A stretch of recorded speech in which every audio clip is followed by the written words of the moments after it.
Right. Yes, it's finally working. Oh, this could be tragic, I'm not gonna lie. This could be very, very tragic.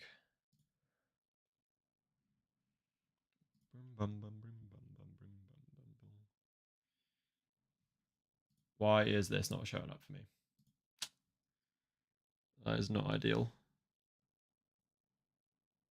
At all. Why? Eh?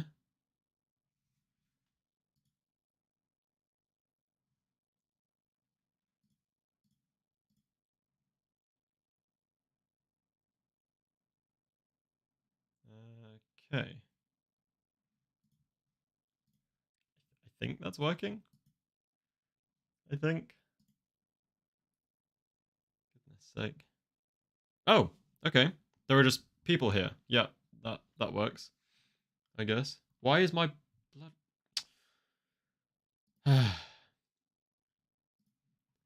Okay, my OBS is refusing to show me the chat for some reason, which is kind of annoying, but it's cool. I can make do. I can make do. What's up, Jalen Hawk? I recognize all of these names. Hi, Sam. How are you doing, Sam? Let me go quickly, promote the stream and on my Twitter, which you should all follow. Currently, don't really have any followers. The only person who likes anything I put out is KO Breeze, which is pretty cool, but at the same time, I kind of feel bad for him. He's like just one guy liking my tweets. Let's get a few more on there. Right. Sorry, I feel like an old man trying to work out Twitter. You you do what to my videos?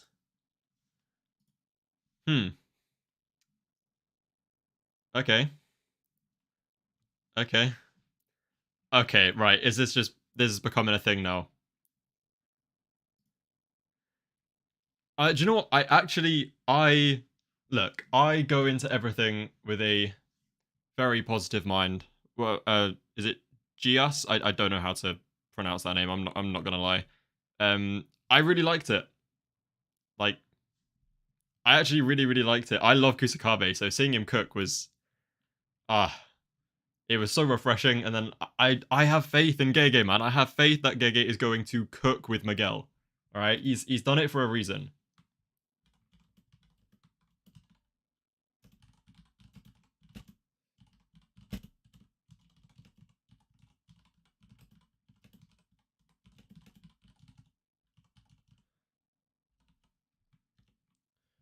Okay, let me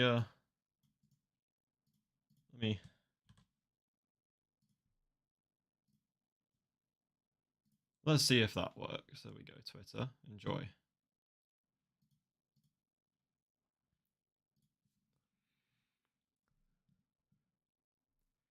Thank you, Christopher. I appreciate that. Yo, Jordan Tucker, what's up? I see you around the comments of like every JJK content creator's videos, and you've always got something interesting to say. I love the passion. It's great. I'm guessing everyone in here has read the chapter leaks. If you haven't, then piss off because we're going to be talking about chapter leaks, and I don't want to spoil it for anyone.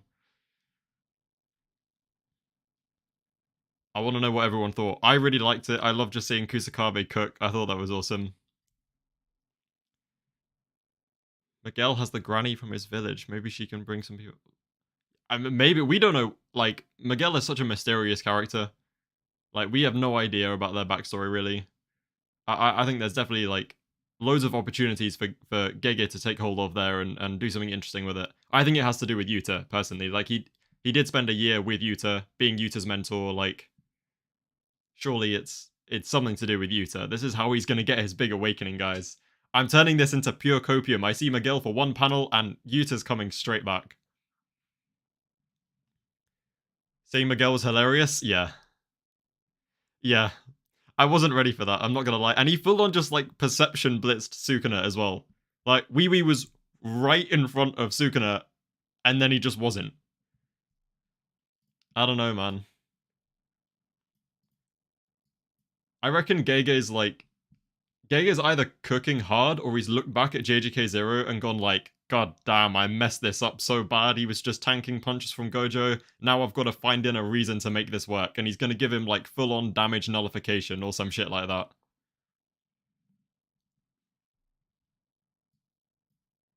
that. Shate, the chapter leaks were out, it's like last night, mate. The official chapter isn't out yet. Miguel showed up just to laugh at Gojo's downfall. Yeah, honestly, yeah. He saw Mei's live stream, he got straight on a plane over, bro.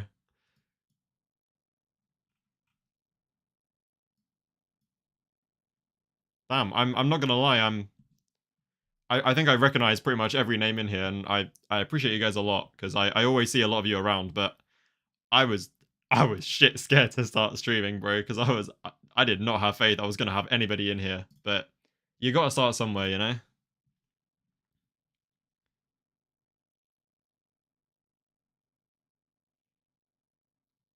Yeah, Jordan Tucker, that's what I was thinking as well. Like, I'm fairly certain that end credit scene that we saw at the end of JJK Zero was Gojo, like, after meeting Yuji, going to give Yuta the, like, last finger to protect Yuji, but also to give Yuta, like, the power to copy Sukuna's abilities, you know? I think that's perfect. And we do know, like, Gege does have, like, he is involved with the anime's creation, so I don't think they chucked in that end credit scene, and I don't think they chucked in Yuta's Black Flash in JJK Zero for nothing, because those things were not in the manga, but I think they definitely are important, even though they are technically anime canon and not so much manga canon. I do think Gege had a hand in that, so I would not be surprised if that was Gojo going to give Yuta the finger. I have thought that for a while. Bro, I thought it was going to be a Nobara comeback or Gojo comeback or even Hakari. Bro, Hakari is busy in his dance-off, man. Leave him alone, alright? Let Hakari do his thing. Let him cook. Actually, that's a good question. What are we thinking about Hakari versus Arame? Who's coming out of that? Because I've got my money on Hakari, but I'm not gonna lie, I kind of thought he'd be done with her by now. Like, you're at work listening to the stream. I'm glad I can provide some entertainment. I spent the whole morning editing today's video, which is well, I got like 3 hours of sleep and ended up just getting straight on that. I'm not gonna lie, I was kind of stupid for waiting so late to post it, because I posted it on leak day, which my mate was like, don't post it on leak day when it's not about the leaks, because no one's gonna want to watch it, and he was right. He was right. But honestly, it may not do as well as like some of my videos, but if I literally see more than 100 views on a video, I'm satisfied. I'll never complain. I never expected to get anywhere above 100 when I posted my first video, so I'll never complain.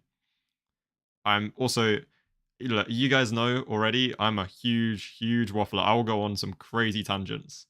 I keep forgetting to read the chat because I read one message and I just go off on a massive ass tangent. This is why I have to like somewhat script my videos, because if I just sit there and talk to the mic, you're never going to hear anything about JJK, you're only going to hear about my life. That's it.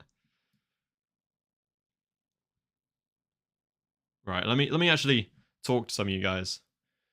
The GOAT started streaming. I appreciate that. Thank you very much. Among the characters who have fallen to Sukuna, is there anyone you think will stay dead? Higuruma. I don't think Higuruma has any more use at all. Like, genuinely, other than maybe... Actually, no, I think he is most useful being dead. Because if they can manage to do what Nanami did with his cursed tool, where it's like, you make the executioner's sword into a cursed object, or even just confiscation. Like, if you have a cursed tool that can confiscate cursed techniques, bro, broken. I think Higuruma serves way more purpose that way. I don't see a reason for him to come back. And to be completely honest, there are more reasons for Gojo to come back than Higuruma, but out of all of the characters' endings, Gojo's is like the most impactful. Like, I think if Gojo genuinely does just stay dead, I will be okay with that. I'll also love him to come back, but I don't want him to come back like...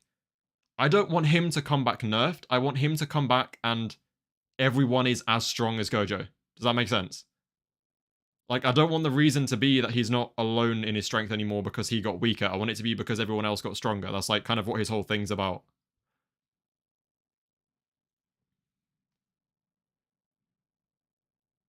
Did anyone else think this chapter was missing something? Do you know what? Genuinely, I think, like, so a lot of people are saying we're just doing rinse repeat now, yeah? We're doing one person after another, have their 1v1, they look good for a bit, and then Sukuna just off-screens them. I don't think it's, like, as boring as some people think it is, because it's going to have a massive payoff. So, it does feel like there is something missing. Like, there's something... Every chapter I read at the moment, I'm like, something is just not right. Something is... I feel like something's building, and something is just missing. Everyone's taken, like, a 1v1 with Sukuna, and that's not the way it's meant to be. This is meant to be everybody doing this together. But it's very much regressed into everyone is just taking their turns, having their 1v1. So, I don't think this is anywhere near the end. Like, Sukuna's... I don't think Sukuna's winning. I think we're building up to something huge. And I think it involves Yuta, because I say so. I want it to involve Yuta, and therefore it will.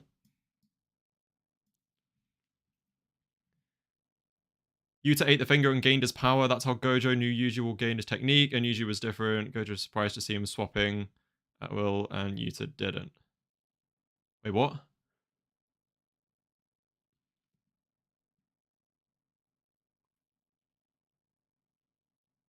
Oh, okay, I get what you mean. Yeah. Hakari has to beat her, but it's not going to be easy. I'm not going to lie, until I actually saw Arame start fighting Hakari, I thought Arame was dog shit, bro. I thought they were so ass. But look, all I'm saying, Todoroki slams Arame, okay? That's a discussion that needs to be had. Todoroki obliterates Arame. I don't know why I brought that up. I just love Todoroki. I've been watching My Hero again, like watching through it, getting ready for season 7, realizing how much I actually love it. Also realizing how much I didn't pay attention to it the first time round. So I'm in a little bit of a My Hero phase at the moment. Gege gonna wait. Gege gonna give Arame a curse technique reversal just to make the fight longer. Okay, and then Arame becomes Todoroki, right? Because what's a curse technique reversal of ice? Fire.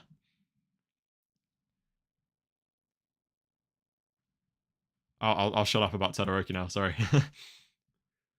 Hopefully soon I will have one of my mates joining the stream who is a massive JJK nerd just like me, and we'll have a little discussion about the chapter. So if you bear with me for like hopefully no more than 10 minutes, then we should get a nice little convo going.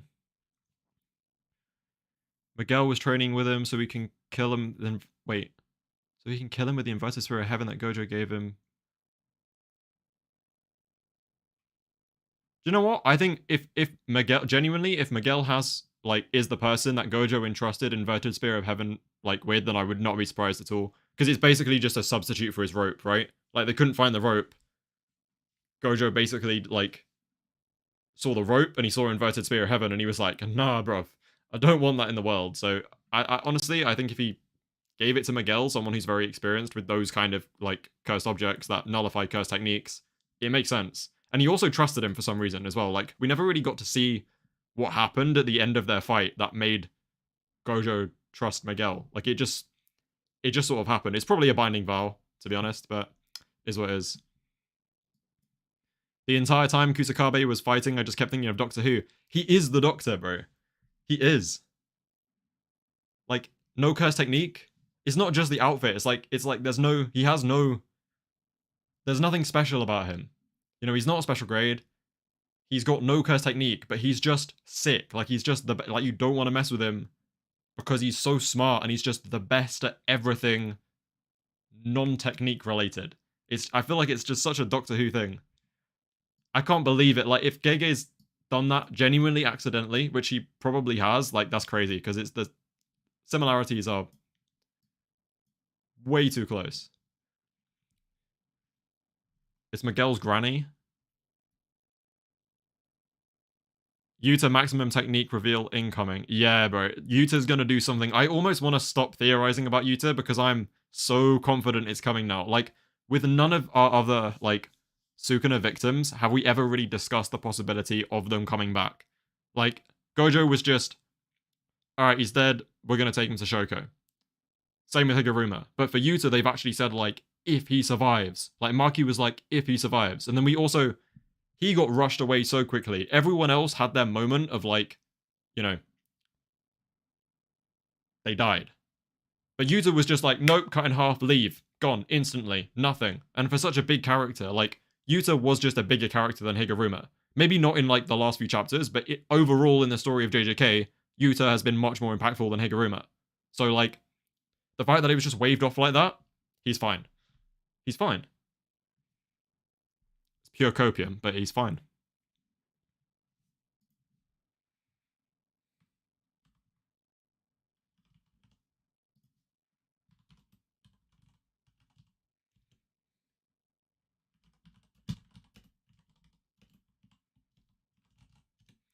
Right.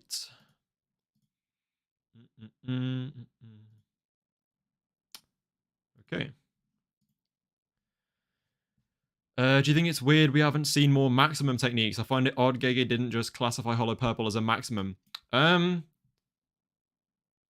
thing is about maximum techniques that, like, Hollow Purple is a maximum, but it's also not, because what it basically is he's got his, like red and blue. And when you see him fire those off as, like, these big balls of energy, those are his maximum attacks. Like, it's called maximum output, right? So it's like how Gojo can, like, wrap the blue around his hand and punch, right? That's an application of blue. But when he just makes a massive, like, black hole, that's the maximum technique. And by, like, smashing those together, he gets purple. So it is a maximum technique, but it's not stated that way. I think Hollow Purple is just snappier anyway. I wouldn't want, like, you know, maximum technique, red and blue, Hollow Purple. Just Hollow Purple's fine. It's cool enough. I think that Sukuna will not be defeated. He'll die because at some point he will have to move back to Yuji, and then he will hurt someone. The binding vow he had with Yuji will be broken. Do you know what? That's not a bad shout. I really like the idea of, like, him being stuck back in Yuji. I think that's definitely where we're heading. I don't think he's getting the easy way out. Like, he's going to be locked up inside Yuji, so bored, not being able to eat anything. Like, he's going to lose this whole reason he has for living. Like, he basically just... His whole thing is, I eat whenever I want to. But if he's locked up inside Yuji, he can't do that. He just has to be bored. There's nothing... He's powerless to, like, cure his own boredom and do what he normally does. And it would drive him crazy. And Yuji is way stronger and smarter than he was when he made that binding vow. I wonder if Yuta timed the world slash with the spark of cursed energy like how Kusakabe did. If that's the case, Yuta's simply the GOAT. Yuta's already the GOAT, man. Yuta's already the GOAT. Like, he's so slept on. He really is. Too many people hating on Yuta. Megumi has to win. Bro, I don't know what's going on with Megumi, man. I know they want to save him, but I can't lie. If they didn't want to save Megumi, Sukuna would have been cooked. Like, realistically, Maki would have gone for the head. Sukuna would be toast. Like, I get this whole thing about, like, Sukuna's not going all out. Doesn't matter, bro. He was cooked. If they all genuinely jumped him with just the intention of take this guy down right now, forget Megumi, he's cooked. Straight up. Done for. Are you enjoying JJK as of now? I have never not enjoyed JJK. I loved it a year ago. Why do I say a year ago? I literally only started watching it like 8 months ago. Well, I loved it when I started it, and like, I still love it. Just as much, if not more. I think it's amazing. And I am saying that because, like, I have faith that Gege is going to drop a massive bombshell on us soon, which is going to make everything worth it. If he fumbles the ending, everything will just look a lot worse. But if he does what I think he's going to do, and, like, drop something massive, all of this will be, like, as enjoyable as I'm finding it, if that makes sense. Yeah, Yuta's so goated, one of the coolest characters, and so many YouTubers are downplaying him. you know what? Shout out KO Breeze, man. This guy, I know he's a hardcore Yuta glazer. I know he loves a bit of Yuta.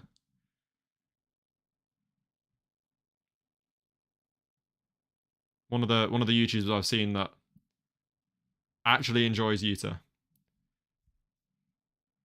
I have not been enjoying this like constant Hakari Yuta debate.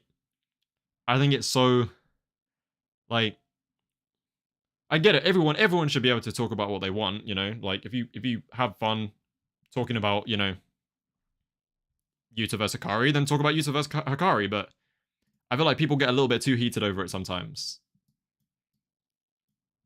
Also, Yuta slams Hakari, but that's besides the point, you know? I wonder if Angel is going to do something. Even Miguel is doing something. Do you know what? To be fair, Angel is missing an arm, I think. I haven't seen Angel in a while, so I'm not actually sure. Look, Angel helped by letting Yuta copy her technique, and then she dipped. That was it. That was the end of it. Bro, can you imagine, like, Angel and Yuta both used Jacob's Ladder maximum output at the same time on Sukuna? Like, surely he's cooked there. I mean, I get the point is, like, they're trying to save Megumi, not completely fry Sukuna. But still. There are so many ways to go about this where they could have just ended it already. I love Megumi. I want him saved as much as the next person. But realistically, in this scenario, you know, gotta do what you need to get a little bit of Levi in you, a little bit of Levi Ackerman. Do what needs to be done, and put your personal feelings aside for a bit.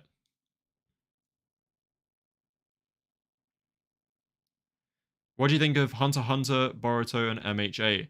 Well, Shane, I have actually seen Hunter x Hunter, and I have seen MHA. I've not seen Boruto because, believe it or not, for someone who has an anime discussion YouTube channel, I've really not watched or read. I mean, JJK and Chainsaw Man are the only manga that I've read, and like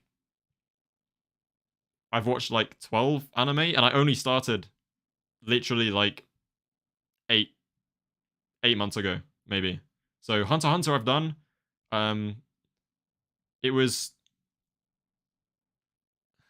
inconsistent. I think it had some of like genuinely the best arcs I've ever seen, and then also one massive arc where like some of it is still the best I've ever seen, but then some of it is just like that. What's his name? The butterfly royal guard who's just constantly creaming his pants over Meruem for like 3 episodes straight. He's just moaning. Like why? So yeah, Hunter x Hunter is like a solid top of B tier for me. MHA is recently promoted to my A tier though. I didn't realize how much I loved MHA. It's amazing.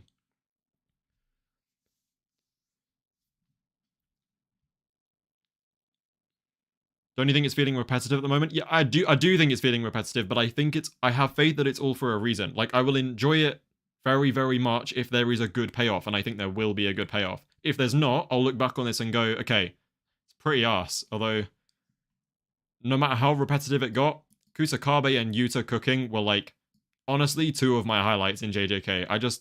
Sometimes I need to throw the story out the window and just enjoy characters I like cooking. That will do it for me sometimes. We need the 4 heavy hitters against Sukuna. Who are the 4 heavy hitters? I'll tell you one thing. What's her name? Yuki Tsukumo? Easily the hardest hitter in JJK. Like, way beyond Gojo's blue punches, surely. Like, one punch, like, literally blew off both of Kenjaku's hands and crushed his face. Don't sleep on Kenjaku, man. Like, this guy's built different. So I'm going off on one again. I need to... I'm sorry, guys, if I'm missing a load of chats. This is like the first time I've ever streamed and had people here. I'm trying to catch up. I'll get there. Yuji Heavenly Restriction? Yeah. Yeah.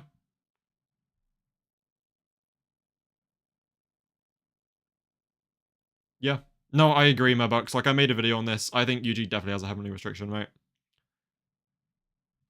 He's the Zen in head and he killed Gojo outside the cutting games because he was never a player and Gojo challenged him outside the cutting games because he was never...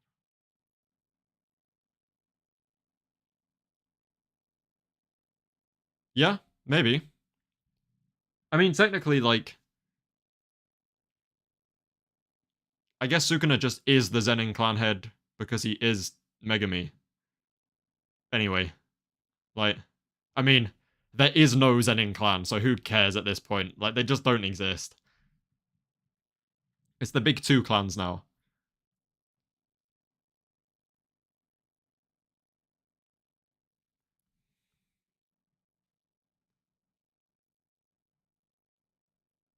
Miguel curse technique. I think that's exactly what Gege is going to do. I think he's going to reveal some busted ass defensive curse technique to explain why he managed to just tank all those hits from Gojo. Because I think he's looking back at JJK 0 and being like, nah, no, that makes no sense. Just like everyone else is. Gojo's built different, man.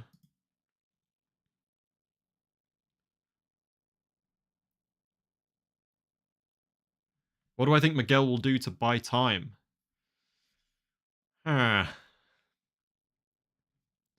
What do I think he'll do? Honestly, we just don't, like, he's such an interesting character. We don't know enough about him, like, and his, like, backstory. Being a non-Japanese sorcerer, because obviously we know due to, like, Tengen's barriers and stuff that Japan basically has the monopoly on cursed energy and they have, like, sorcerers. Whereas there isn't really sorcerers anywhere else in the world. So the fact that Miguel is, like, from a line of sorcerers who were able to make that rope that literally, like, nullified curse techniques, there's got to be some sort of story there. And I think Gojo sort of clocked onto that way back when, and now it's like tying back in. If he ties it in well, like if Gege does tie it in well, I think it will work, and I don't think it's as ass-pully as people think it is. Some people think it's so random that Miguel suddenly turns up just because Gege's running out of people to throw at Sukuna. Like, nah. Let Gege cook, alright? Have faith in him. Wait until the story's over, and then say it's crap, alright? You think Miguel is actually fighting or just there until people recover? I think he... Neither. I don't think he's there to fight Sukuna. I think he's there more so to help save people. I think he's got some sort of, like, knowledge, or he has a purpose, because that's something, like, Gege keeps going on about, right? Is like each of his characters have a purpose, and he kills them off once their purpose is complete, right? So now we just need to ask ourselves, like, what is Miguel's purpose? Because he's clearly come in here with a purpose, and I think it's definitely Yuta related. Like, it's either Yuta related or to do with the rope slash inverted Spear of Heaven. Which at this point, to be honest, I don't know how inverted Spear of Heaven is actually gonna help at all. I like, Maki's already dodging world dividing slashes. She doesn't need inverted Spear of Heaven to mop them up, you know? And it's not like anyone else is really gonna be able to perceive them to stop them. So yeah. I think it's probably just to do with like a big Yuta secret, or potential for a power up. Or who knows? Maybe he's going there to literally perform the 6-eye transplant surgery. Like in a more jujutsu way than that. But at this point, I would not be surprised if Yuta gets 6 eyes.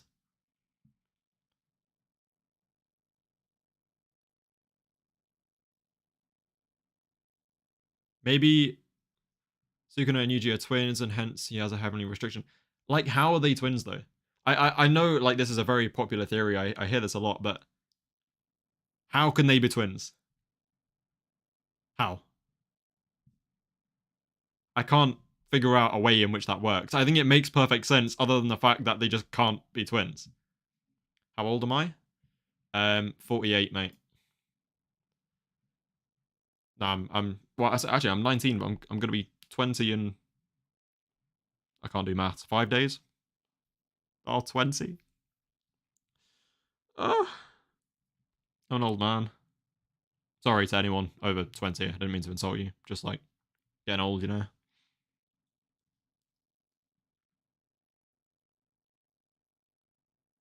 You can only be born with the 6 eyes? Nuh-uh. No. Who said that? I never read that. Nope. I'm gonna choose to ignore that bit of information, because it's Yuta. I need Yuta to have this, man. Just let me have it. He's actually 91? Bruh. That makes me feel a lot better about being 20.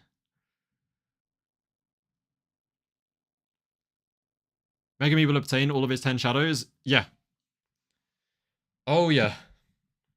He's gonna just have, like, one massive... Like, he's gonna have, like, Rabbit Escape, yeah? You've got Rabbit Escape with Maharaga's Wheel, Round Deer's Healing. What else is gone? New just massive bolts of electricity and wings. A long-ass, like, frog tongue or something? I don't know. Tiger Funeral. What the hell does that do? Why have we not seen it? Nuh-uh is always a valid argument, mate. Always. Blood is older than Kusakabe. Now leave me alone, man.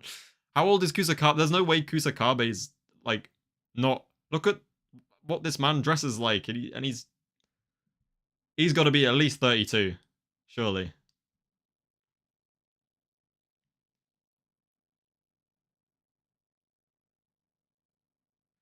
In your opinion, what do you think Yuta's maximum technique is? Personally, I think Rika is going to be Yuta's second brain, allow him to use 2 techniques at the same time, but also combine them. Honestly, as much as I love Yuta to have, like, this crazy-ass, like, maximum technique, I feel like his maximum technique is that he can use other people's maximum techniques. Like, I think Thin Icebreaker is in some way a sort of maximum technique. It's like a very high-level application of Sky Control, right? And then you've got... He used Jacob's Ladder at, you know, maximum output. I feel like his... Just like how his curse technique is copy, his maximum ability is just, like, the maximum ability of the technique that's copied, you know?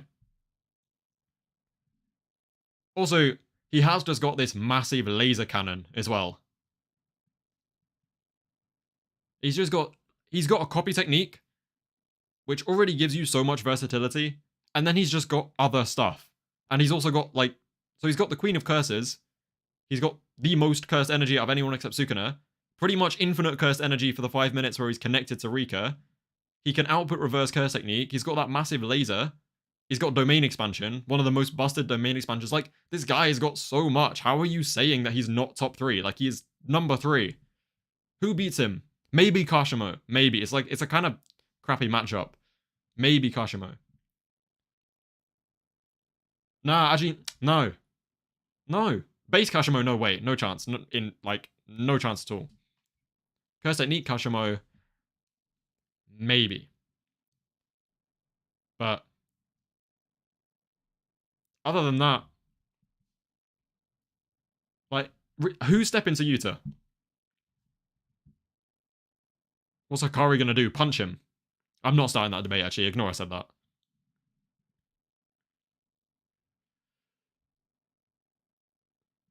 Yeah, there's just... I have tried to turn off the delay. Well, I have turned off the delay, but inevitably, because, I mean, I'm back at home with my somewhat crappier Wi-Fi as well, so it will be slightly delayed.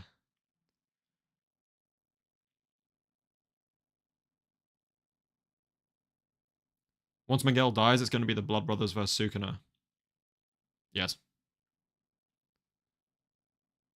Bro, Kusakabe is better than Kursei Kashimo. He actually did real damage. Yeah. Yeah. What did Kashimo do to everyone's like, oh, it forced him to transform? He had to do that anyway, but it doesn't matter. You could throw Miwa at him and he'd probably transform. Like, did you see what Gojo did to that man? He had no reason not to transform then. Like, why wouldn't he?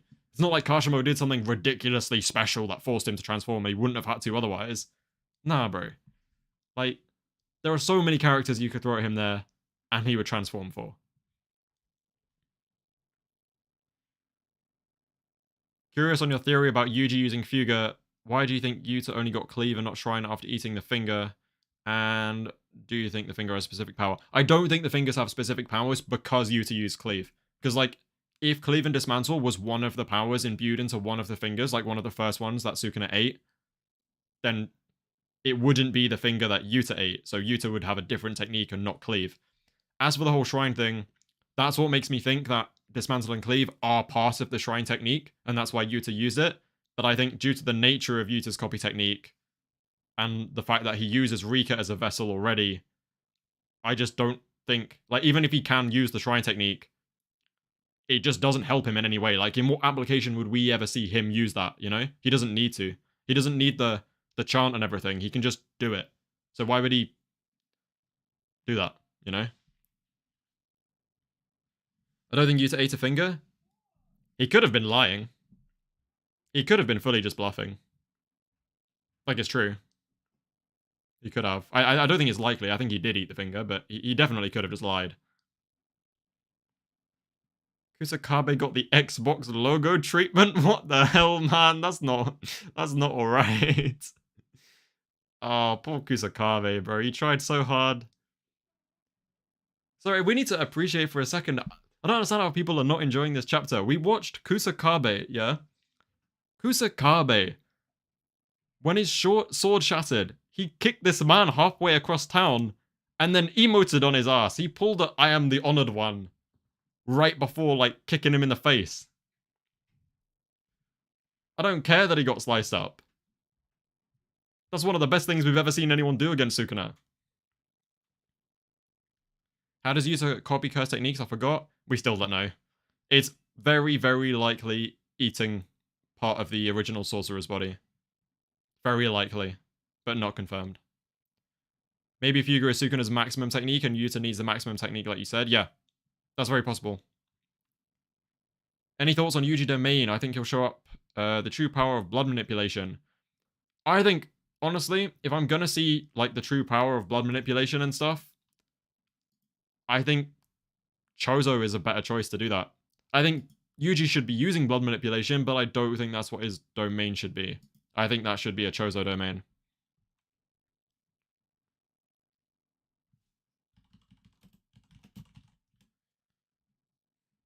Right, we should have company soon. Hopefully. We've been streaming for 37 minutes. What the hell?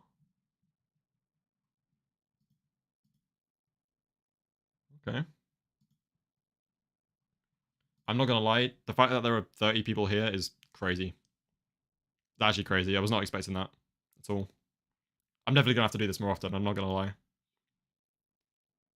Imagine if we had a round 3 of Gojo versus Sukuna, if Gojo had dodged World Slash as Baki and Kashimo shown as possible, we could have had Heian Era Sukuna versus Gojo. Yeah. The thing is the way they've kind of made it now, I still don't know. I don't really like talking about this topic because I genuinely don't know what my opinion on it is. Like, whether Sukuna is actually that far above Gojo and whether he really was, like, holding back. I think people take stuff characters say a little bit too much at face value sometimes.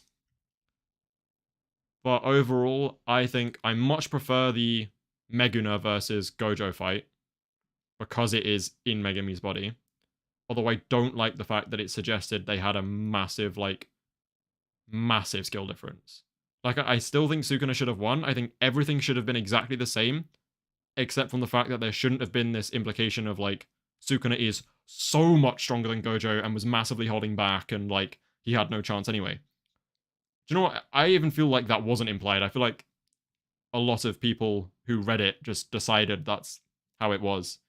I think them being a lot closer in skill, but Sukuna overall just winning because he is just better. Not by a lot, but he is. I think that's much better than what happened. So I'd rather keep with the Megana Gojo stuff and just have it done, to be honest.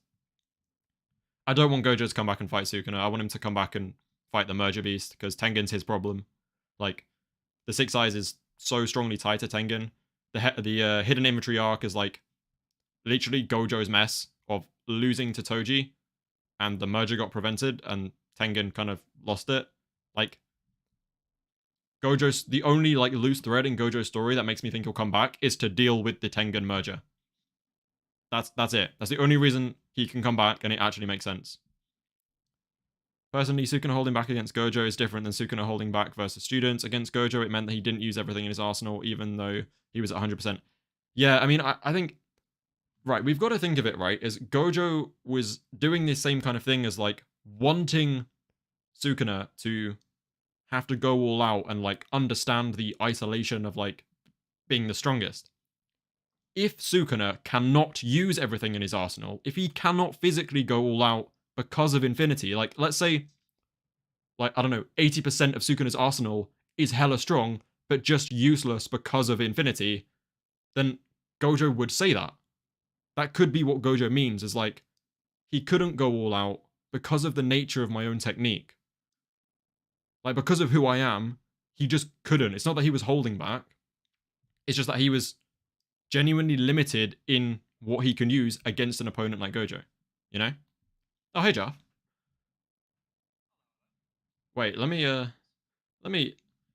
So I need to make sure I turn on the volume so they can hear you. Right, speak. Hello, hello. Okay, wonderful. Perfect. Excellent. Uh, Good stuff. Let me get the newest chapter up. People on the I'll be YouTube, with you. please do let me know what the volume is like for my friend Jaff here, because I'm not really sure.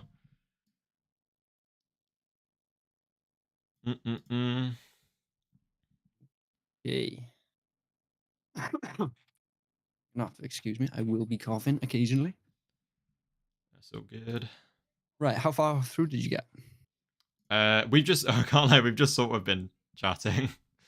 I We see. we were, you know, having a nice little chuckle at the whole Miguel situation and enjoying Kusakabe as well. Of course, of course. Kusakabe stocks, man. Hell Always yeah. believed in him.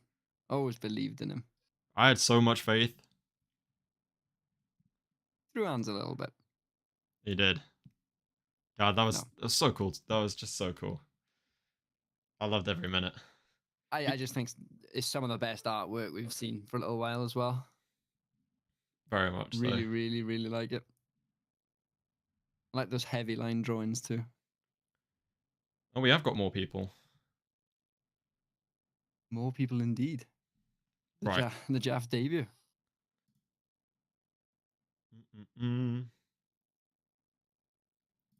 Murbucks, mate. I'm going to ask you very nicely to stop writing the same message over and over again. And if you do it again, I'm going to come down on you with a big Higuruma banhammer. Miguel is cooked. Go away. No. That is all I have to say to that. No. Miguel's the man for the job right now. Miguel going to have an open domain. Oh. I mean, we've got to know what his technique is before we see an open domain, surely. Or any Very, domain, very really. interested. Yeah. See, Crack a drink real quick. yeah, no worries. Yeah, the whole "he's the kindest" was so good. I loved it.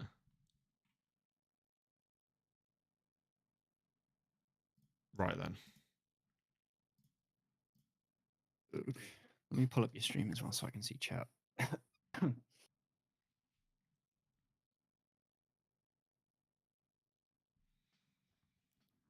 Mm-mm. Right. Did he show it in JJK Zero? He didn't show any kind of like technique. He basically, I mean, unless he did and it wasn't revealed to us, like he, you know, Just curse tool could have usage. used a technique, but Yeah. yeah, not Nothing that we're confirmed aware or of. revealed. I'm fairly certain. Did I I think see it's your even been mentioned. message about Miguel? Don't think I did. Wait. Oh wait. The Sukuna Yeah, cycle keeps in expanding. Vels, invest in those Miguel stocks, bro. Disaster Curses smacked up. Hakari smacked up, bro. Easy clap for Miguel. Miguel is a limitless grade sorcerer confirmed. I have the leaks up now. Also. Wonderful. Ready to go when you are. Yeah, I'm really want to hear your take on it. I'm not gonna lie.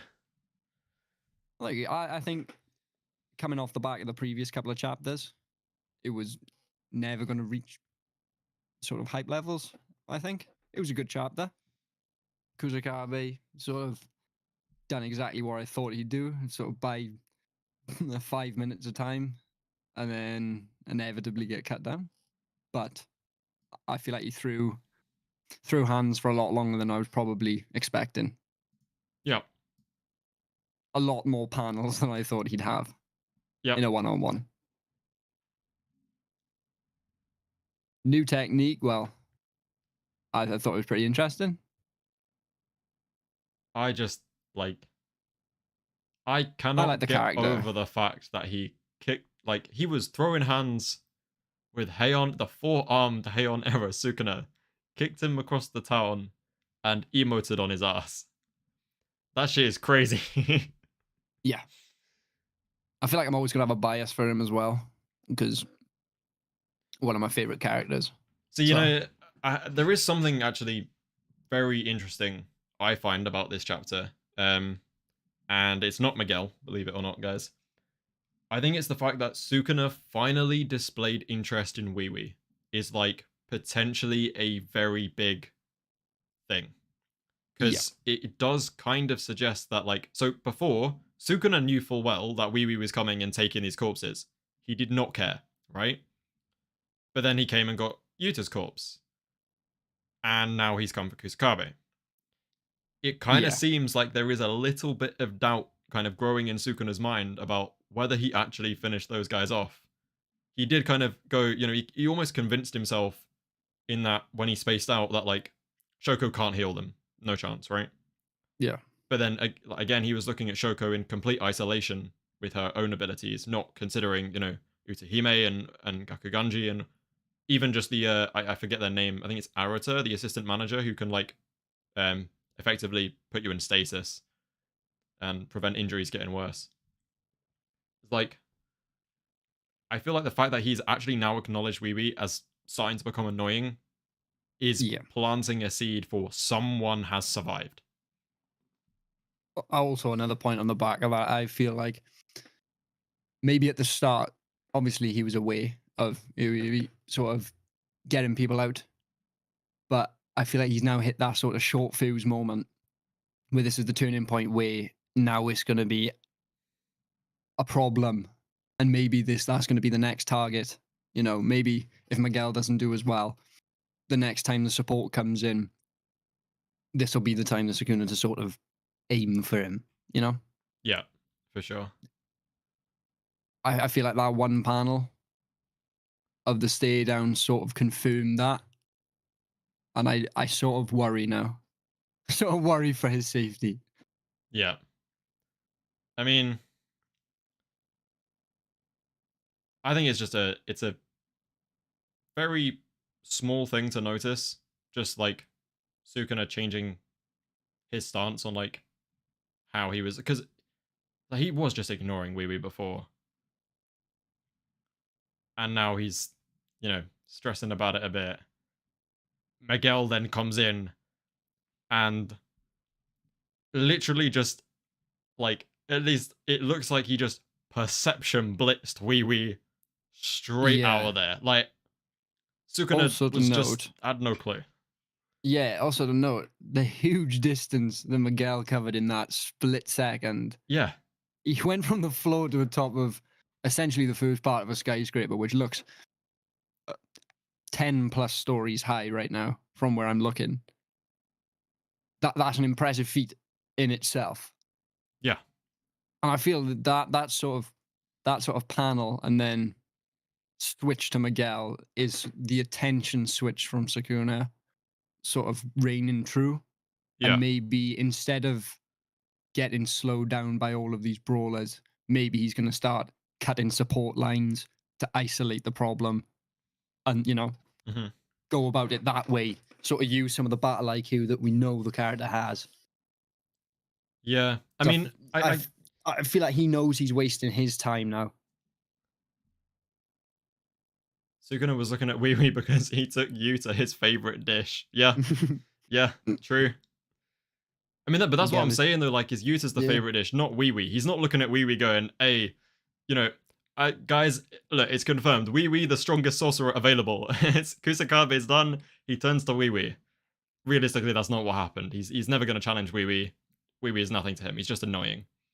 Yeah. But the fact that he's annoyed by it is like definitely means something. In terms of the Miguel feat, the only thing I can think of is like if Miguel was fast enough to get to Wee Wee and Wee Wee teleported them onto the building. Because from what I mean, I guess that doesn't really make much sense because Miguel's like literally holding Wee Wee, and also, why wouldn't Wee Wee have just done that himself? But that surely that would sort of, I don't know actually, maybe.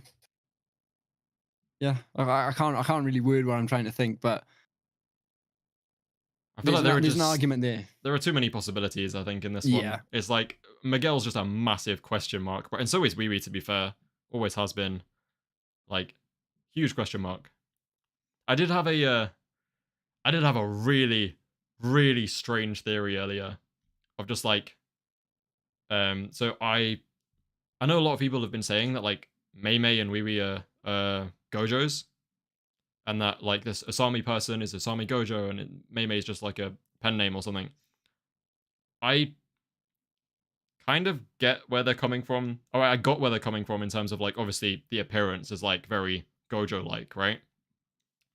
But I then had a little think about it, and like I feel like there is a maybe very small chance Wee Wee's teleportation could literally be an example of someone who has Limitless, but not the Six Eyes. Like, because we don't know how it works. It could be the literal same principle as Gojo's, but that's literally all he can do with it. Because no Six Eyes. I think that would be a very interesting thing to have. Is like, if they are actually Gojo's, Wee Wee was spawned with Limitless, but not the Six Eyes. You know, Yeah. I feel like that's what a really good idea of what the technique could look, because everyone wonders like what would Limitless look like if you didn't have the Six Eyes. I think it could look like that, like just literally just teleportation. And it's a very deliberate choice as well, Yeah, because when it switched from manga to anime, the hair choices were very deliberate, and I just feel like the similarities do link up sort of too much for it to just be some sort of just random feat. yeah. There's a guy in chat. Hayden's just said. Also, she flirts with Gojo, so he must be family. Number one groomer, Oh my man. god, I think you've hit the nail on the head there, mate. That pretty much Yeah. confirms it. You literally cannot use Limitless without Six Eyes. See, I'm fairly certain I read a bonus like note page from Gege that says there are other sorcerers who have the Limitless technique and can like apply it in some way. I can't for the life of me remember. I would go try pick it up otherwise, but I'm gonna spend forever trying to find it. But there was a page where Gege talks about other people having Limitless and not needing the Six Eyes because Yeah. there is some level of use to it. You But just can't also, use it like Gojo does. yeah, I'm fairly certain there was a sub note to the next part, and it said, although the strongest in Gojo's use takes extreme difficulty to use it for lengths of time without the Six Eyes. Yeah. I'm gonna have to try and find that while you talk about the next point. I wanted to know what your thoughts about like, because I know a lot of people are now sort of saying it's getting very repetitive with this. You know, one person goes in, Yeah. they do well for a bit, and then it's like, you know, everyone kind of has the same ending. I feel like it's going to switch up fairly soon, and I think Wee-Wee's going to be the next sort of, oh shit, the support's down, we have no contact now, and we don't know where Sukuna is. Yeah. So he now has to charge. I'm also like, I'm slightly confused about where Karara went. Like, Karara had helped him get Higuruma, which makes sense because Karara is like a really like good support to have when you're doing something like retrieving their bodies. But then she just dipped. Right, I've got the note. And it just reads, curse techniques can also be hereditary. The limitless curse technique is an example. So, is there anyone other than Gojo, the strongest character in the manga, who can use Limitless? The answer is yes. However, Limitless is extremely difficult to use and requires a sophisticated manipulation of cursed energy. Even though there are other sorcerers with the possibility of using the Limitless curse technique, Satoru Gojo is the only who can use it because he possesses a special eye. We wasn't waffling.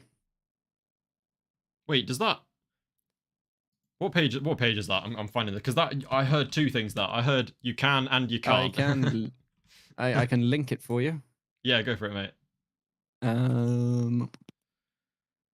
Let me. Can we agree that the strongest thing we've seen from Sukuna is his hatred of Yuji? 100%, 100%, bro.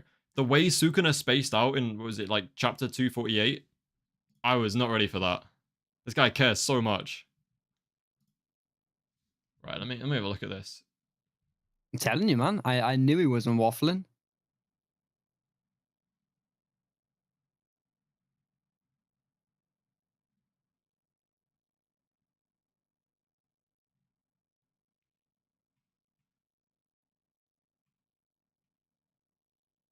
It is weird though, because it does say, like, it literally says, is there anyone other than Gojo, the strongest character in the manga, who can use Limitless? The answer is yes.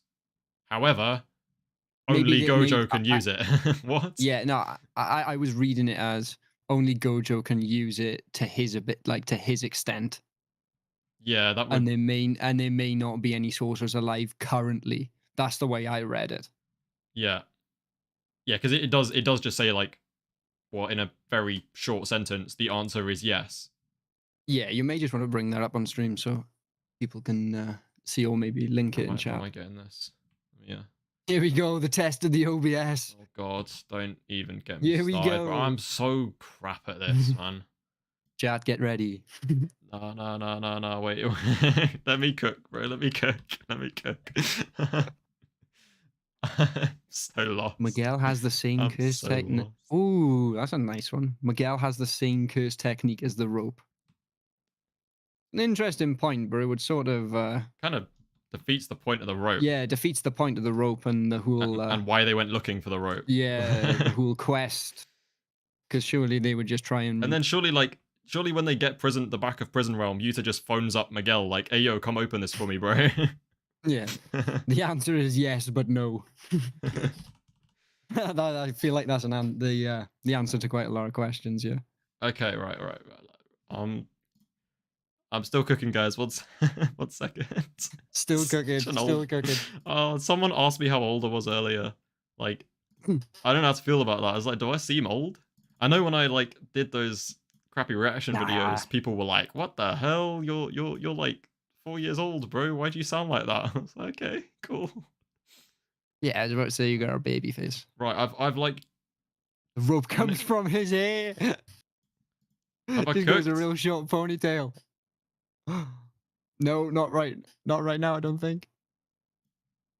Oh yes, you have. I need a haircut, bro. I need a serious haircut. Like I'm desperately crazy. in need of a haircut. It's because I've been held down by YouTube, bro. My upload schedule is like I've been cooking and I haven't really had time for like.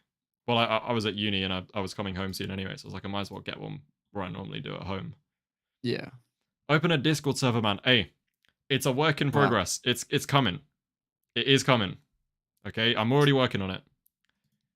I say working Miguel on it. Miguel is about to catch that combo that Gojo gave him with Sukuna, forearms, and still might walk away with his pride. He walked away with everything, bro. Like, she just threw hands at Gojo and just. See, surely, like, the way Gojo got him to help him was through. It has to be through a binding vow, right? Yeah. Like, there has to be a binding vow there because you have to have a crazy amount of trust. I mean, I get Yuta's Yuta, but I would trust somebody in the JJK world if I made a binding vow with them, right? Yeah. Because binding vows, I can't say binding vow, man. Every time they made binding vow, they made binding vows, and yeah, like I want to know what it was. I want to know what agreement they had that made Miguel like, or is Miguel here for a ghetto different for a reason. ghetto agenda, bro? Is the whole ghetto group here? Ooh. Like this could just Group be fight coming completely up with the Ghetto unrelated. Gang. It could just be all to do with ghetto.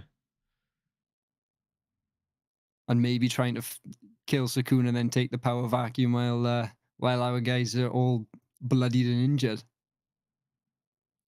See, do you know what Interesting thought what I'm still process. curious about now, talking about ghetto, is like, I want him fighting back against Kenjaku to be relevant. That's like one big piece of the puzzle that I'm not finding a slot for here.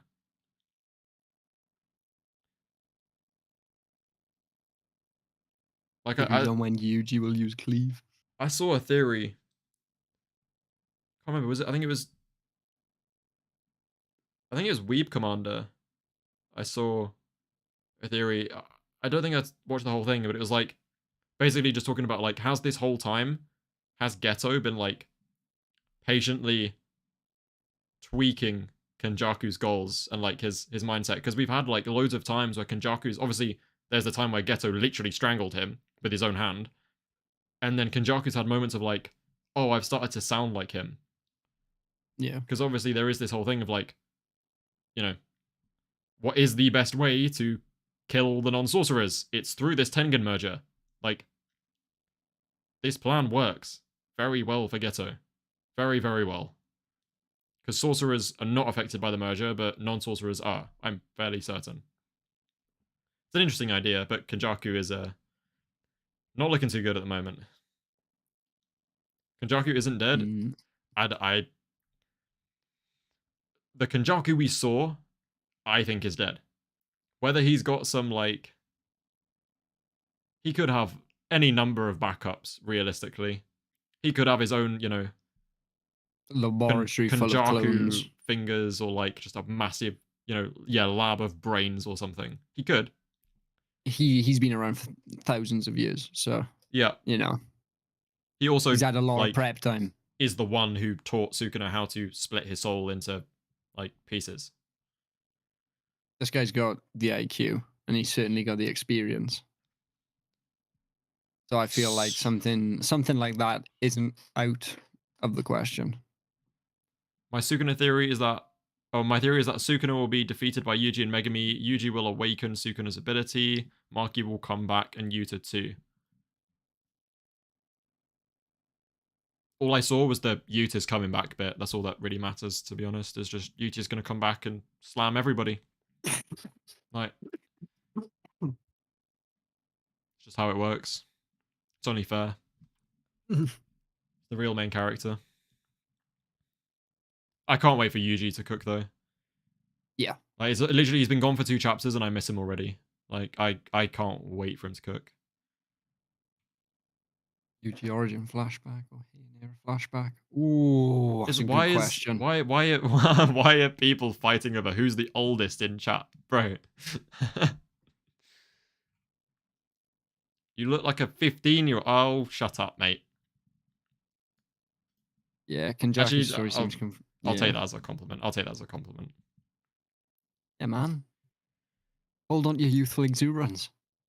Yuji origin flashback or Heian era flashback, which you want to have? I thought it's gotta be. It's gotta be Heian era, bro. What's Yuji's origin? Like, he grows up very happily with his granddad and goes to school.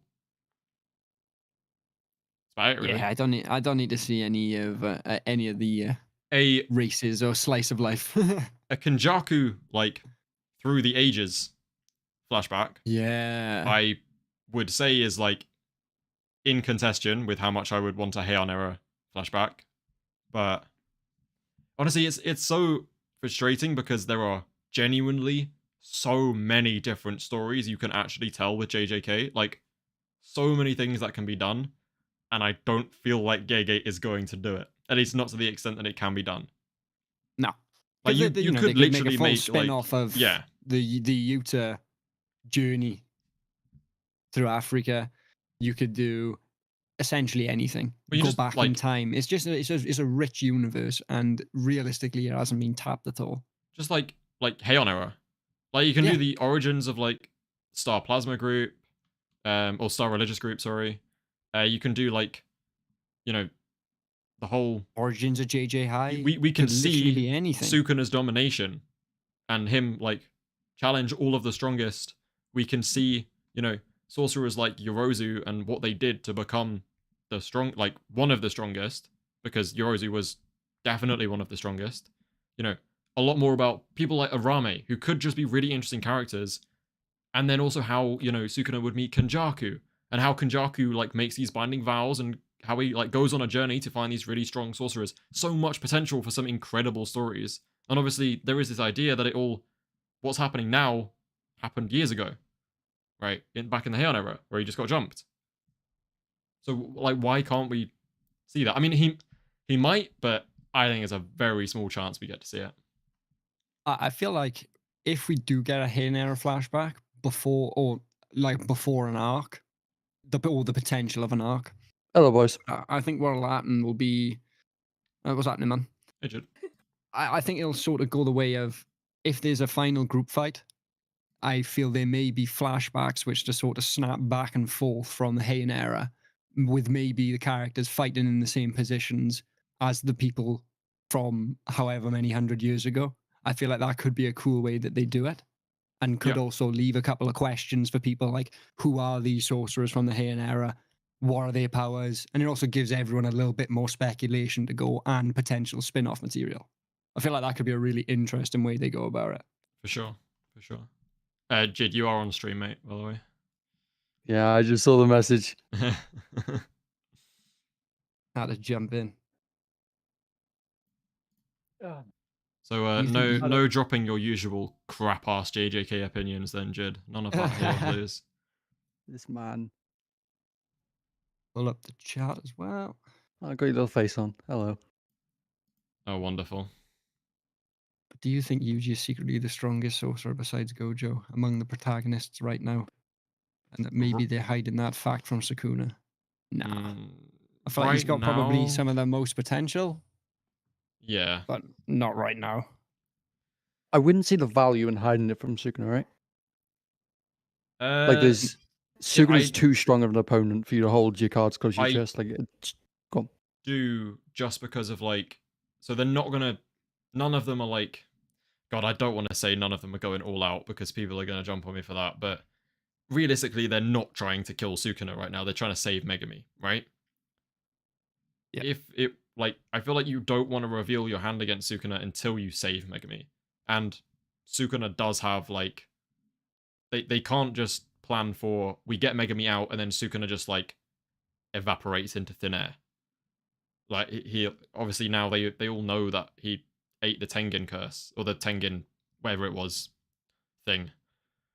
There is potential there for like some sort of vessel. There is like lots of things which they don't know. I think it makes sense to withhold that like last resort kind of powers that could kill Sukuna for when they actually need to and want to kill Sukuna. You think Sukuna has the reverse of Jacob's ladder ascension? What would be the reverse of Jacob's ladder? Of the ladder going up, not down. Literally just made that. That's good. That's a cool prospect. Just amplify the technique? I guess. Isn't that just Utahime? Yeah. I guess in a much more effective manner. Just spawn it on himself. The past be the past, and I want you to be spread worldwide. Also, he just gives everyone curse techniques. Tengen is immortal, that's his technique, so I don't know, Sukuna Megumi is... Yeah. Yeah. But is it like... Is Tengen immortal in that Tengen can't be killed? Or is Tengen immortal is that and he will just, like, constantly age and, like, never die of old age? From what I have understood, it's been talked about that much. It has been that Tengen will always exist, but the matter in which it exists will change.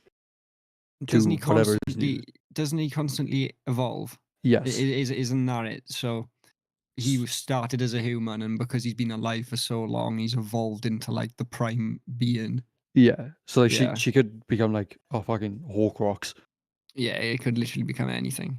But yeah, I don't think it's just I will be. Well, it isn't just I'm alive Why'd and I'm doing whatever I Kusakabe want. seem to do the same amount of damage as Yuta? Okay, listen, I love Kusakabe, yeah, but did you not read Yuta's chapters? Bro, there was a chunk missing from his face by the time he was done with him. And a hand missing. I don't know if anyone noticed that. I don't know when that hand went missing, but like, I'm fairly certain he had 4 hands Yeah. going into Yuta's domain, and then he lost a hand in the domain. Yeah, and he still hasn't recovered it. Yeah. So there are currently The two Sukuna hands lying around that battlefield somewhere. Perfect opportunity for a straw door resonance. That's all I'm saying. One straw door resonance, one Rika consumption. Yeah, Coming bro. right up. I'm so worried with Nobara because I feel like the perfect opportunity to bring her back would have been now. And if you're going to Miguel before Nobara, it makes me feel like she's not coming back. And the way that Todo has been handled, I don't know. It's such a wasted opportunity if Nobara doesn't come back. But it's looking more and more likely that she's just gone. I still think they will. I also like it won't. If the rest of it is done well, it won't ruin it for me if they don't. Yeah, Like, I'd agree with that. yeah. I still think there's been prime opportunities to bring her back, which would have made a lot more sense than. But obviously, we don't know what's coming next. But I feel like it's a lot harder to slip her in back into the story now compared to maybe a couple of chapters ago or even now. But you know, there's also a strong possibility that we may never even see her again. But we may see someone else using a technique. I don't know.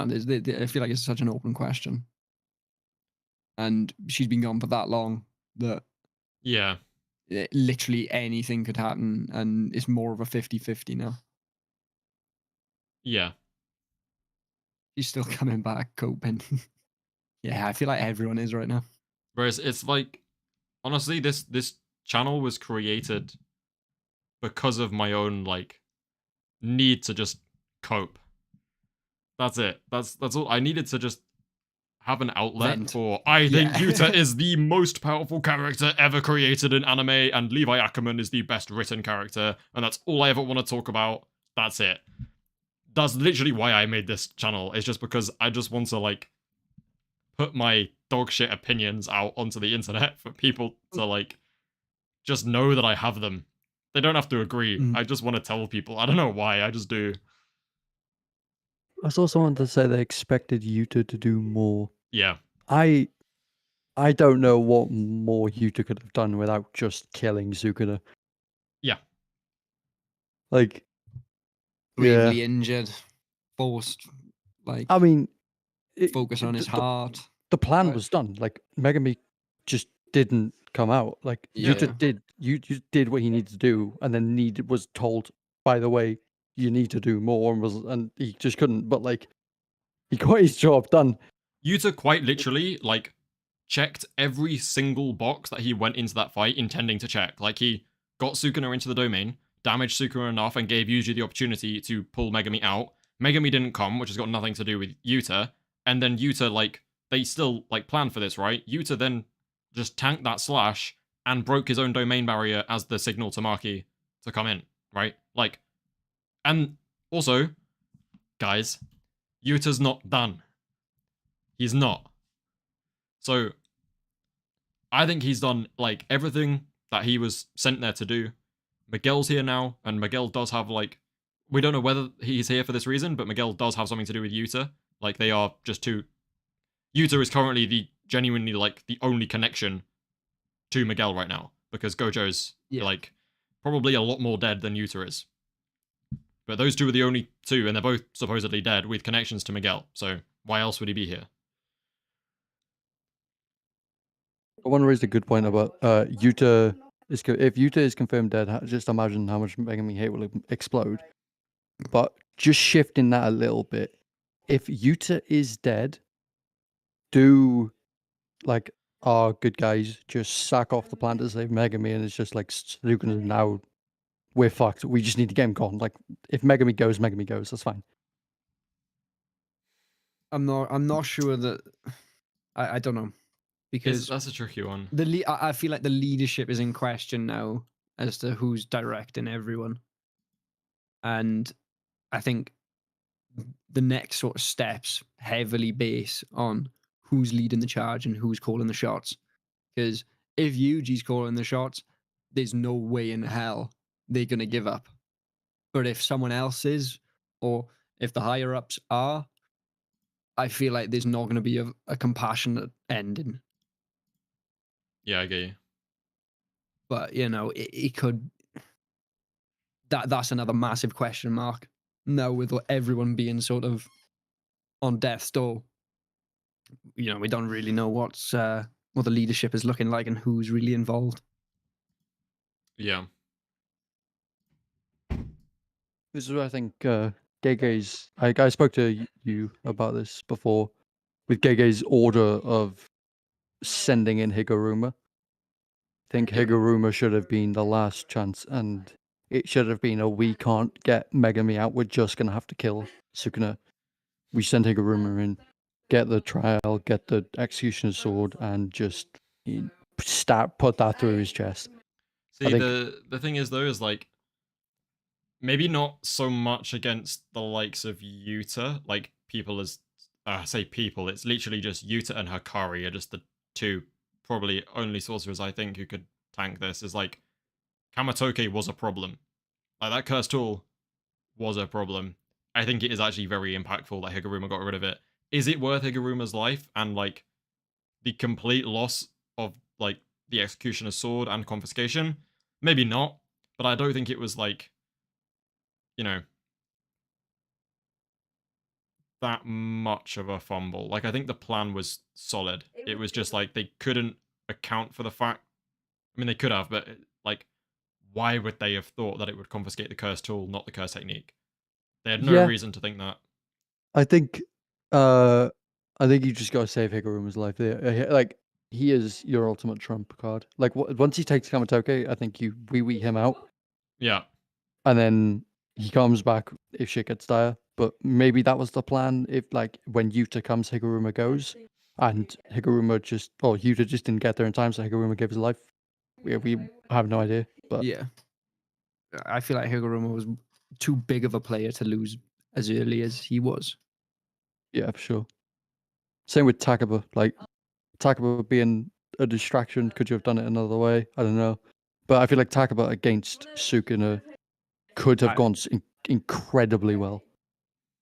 Yeah, but I feel like Takaba and Kenjaku that was sort of needed, and it was a development on Kenjaku as a character, and I feel like it sort of wrapped up that for sure like character arc in a nice little bow and sort of show good development as him, you know, in that form, and then like him revealing that that you know that's one of the most fun I've had and all of this. I feel like that was needed, and I don't know. Like the potential for the Takaba fight would have been up there, but I'm not sure it would have been the right thing to do in terms of story. It's one of those where you have to balance writing a good story versus the correct plan.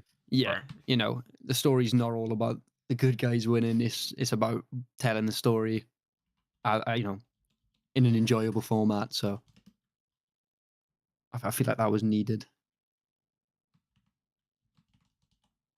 Like Maki's going to get a buff.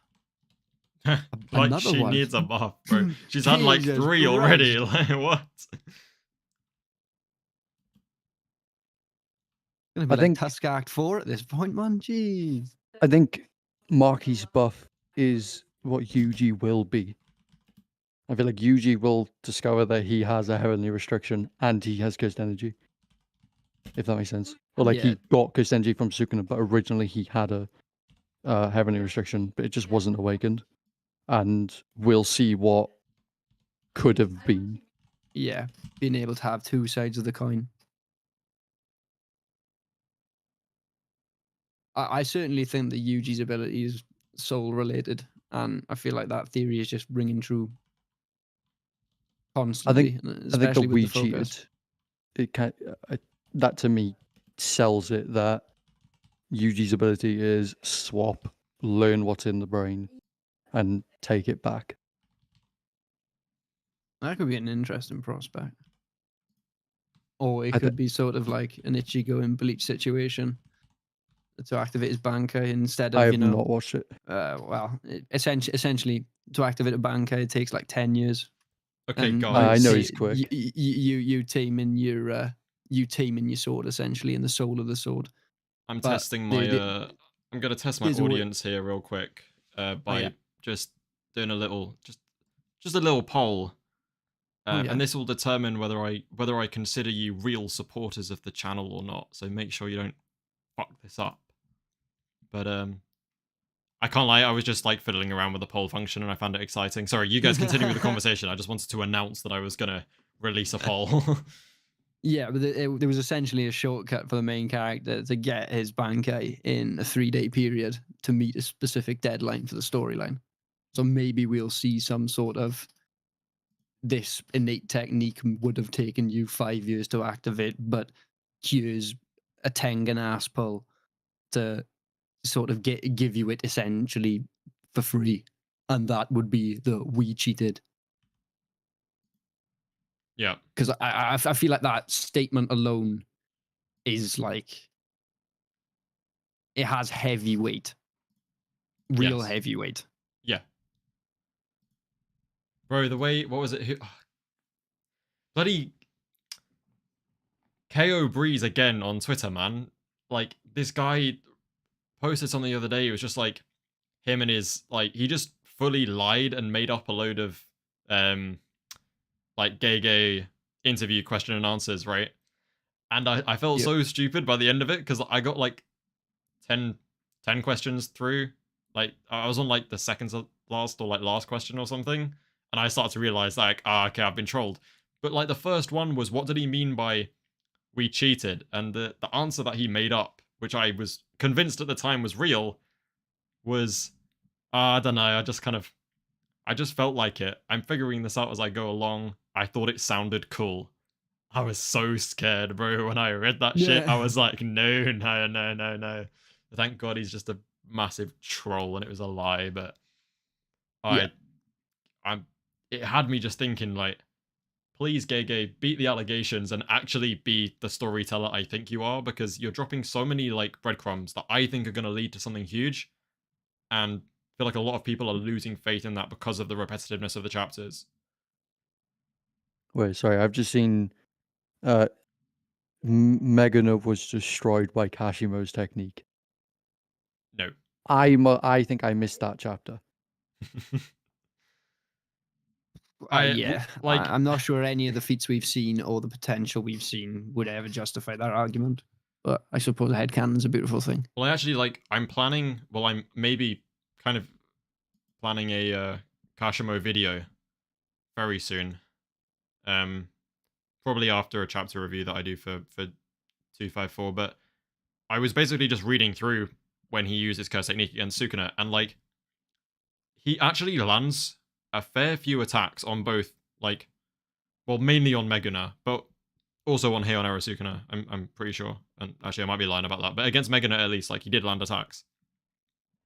Genuinely nothing, bro. Like, he blew one of those massive, like, what are they called? What's his form? Like mythical beast, Amber or something. He blew one of those massive shockwaves into his face at point blank range, and Meguna, says, damn, that was loud. Not a scratch on him, just hella loud, bro. That's it.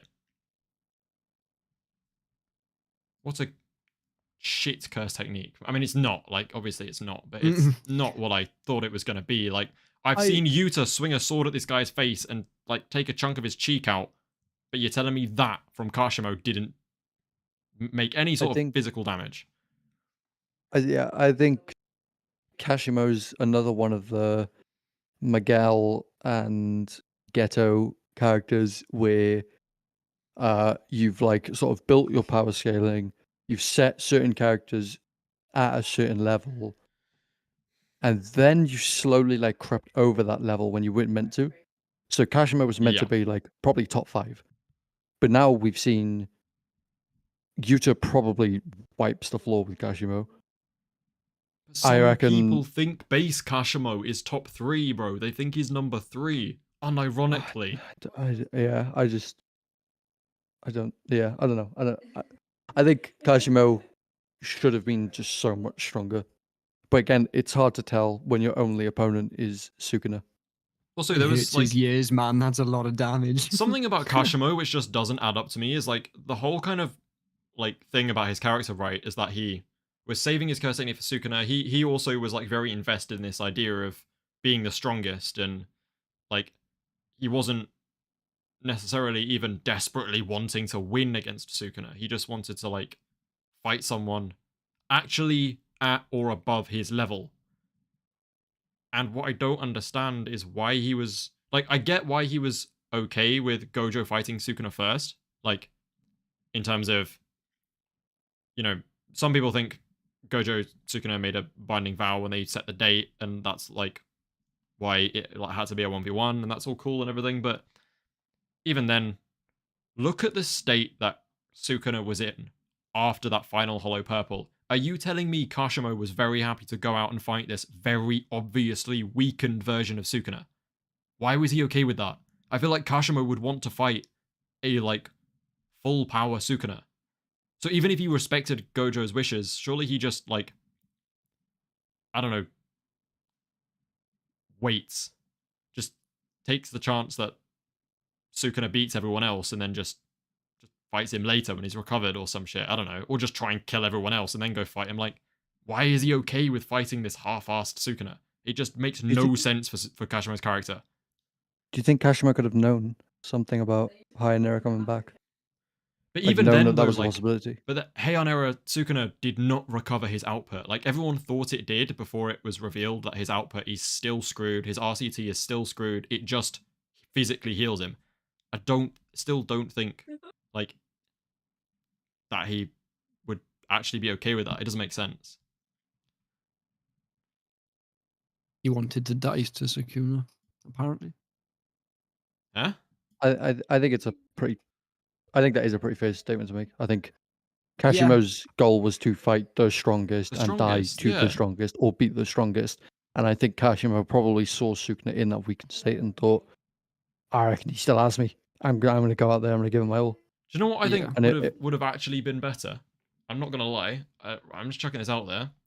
If in the month period, right, Gojo fought Kashimo, and Gojo beat Kashimo, because like Gojo gets a little warm up fight in, yeah. Kashimo's fighting, because like I still think Kashimo would want to fight. Like he wouldn't use his curse technique against Gojo, but he'd still just wants to fight strong people, right? So he's not gonna say like the only person I'm going to fight is Sukuna. He fought Hakari. Like, I feel like it would have gone a lot better if, like, Kashimo's ending was caused by Gojo, rather than this whole, like, go for the half-assed Sukuna, which doesn't make any sense for his character. Yeah, I get that, but I feel like the notoriety of Sukuna sort of carries that argument. And the fact that he may have, That's fair, yeah. I idolize Sukuna as sort of the strongest of all time. And although this new kid on the block is potentially stronger, his eyes are still set on the king of the crop from his time. And, But that even notoriety sort of like, I don't know. I feel like there's an argument for both sides. no, I get you. Because I feel like you're right, and it would have made sense. But I also feel like the way that they've done it can also be justified.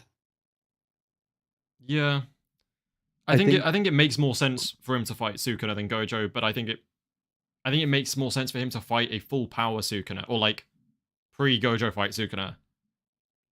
but I just really don't like the fact that he was so calm with going and fighting this literally crippled 1,000-year-old man who's like literally almost turned to dust by this hollow purple. Another way you could have done it is during the month break, Kashimo goes and fights Sukuna.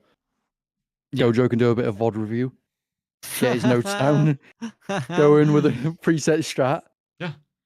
But yeah, I don't know. I think when JJK finishes, people will remember it as the "you should have been there" anime, and Yo. like everyone who comes back to it will go, it's missing a lot. Like that month should have been filled. Sorry, About one 10 section. I squids. really don't. I Yeah. don't want to cut you off, you're but good. I've got to say thank you to Love Adrian for Adrian. Valadares. I really butchered your name there, I Adrian. wonder if that's Adrian's secret. You'd have to buff Kashimo a bit, but I would have preferred if Kashimo fought Sukuna during the month time skip with Gojo watching from afar to gain intel. Yeah, that like There we go. Literally. that's literally I'll what tell you they what, just said. That's perfect. Like, Adrian, yeah, I great like minds think Adrian. alike. Wavelength, Adrian. and thank you so much Yeah. for the 10. That is like, yeah. Bro's got a battle IQ. Thank you very much. That's my Some first Adrian donation. Some Adrian love in the chat. I saw a question earlier, but we were sort of in the midst. The Hakari one. Yes. Yeah. Bring that up. Bring that up. If Hakari could high or mid diff basic Kashimo, do you think Hakari could do something with Sukuna now? Yes. I don't like.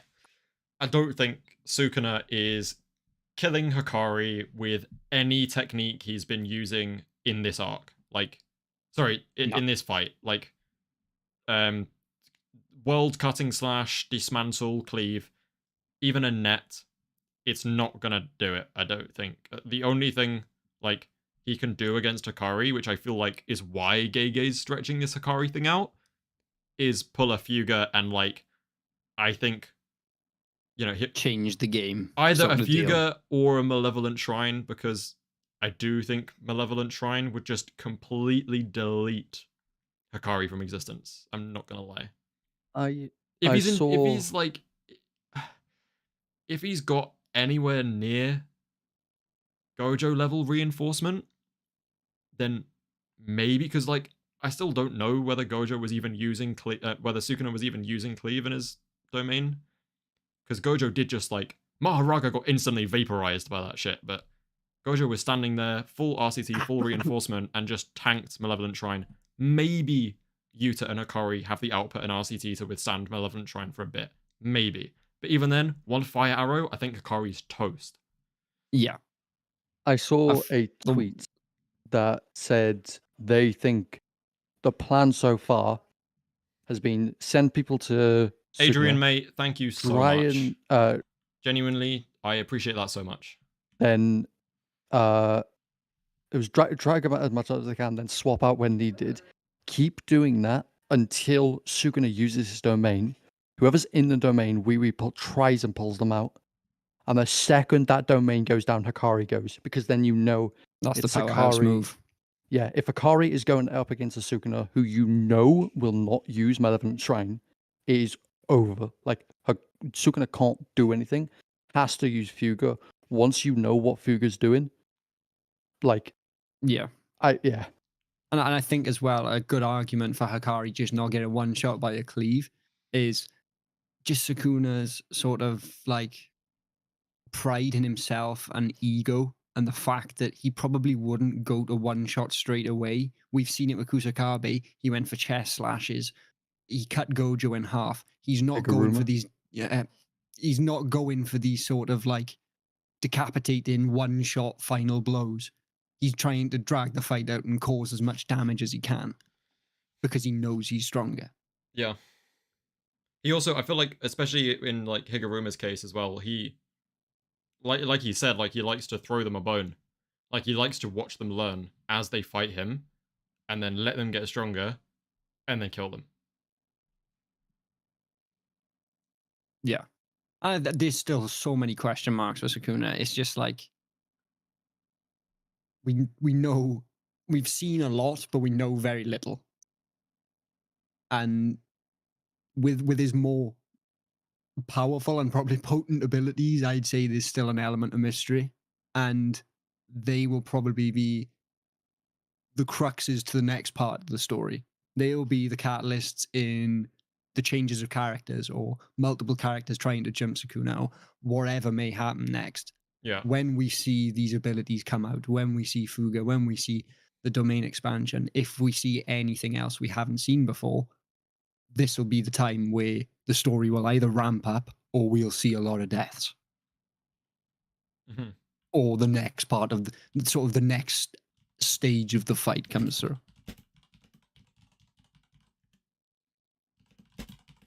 Do you think if Sukuna fought Hakari, he would just like start slashing off his limbs and shit, just to be like, Look how just to quick you watch, grow back. just to watch it grow and I just think like he'd find be it so really funny? fascinated, bro. I think he'd be and I so think that would be- fascinated. I think that would be incredible to see drawn, and I think it'll be even better to see animated.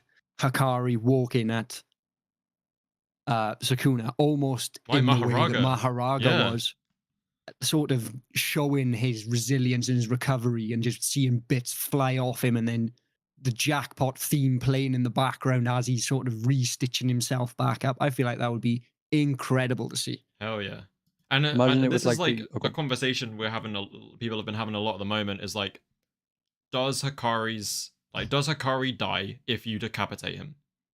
Like, I'm not talking. I think he does if you like completely like shred his head, right? But if you I still decapitate feel him, like, yeah, go. no, that was it. It's like, what if you decapitate All him? right.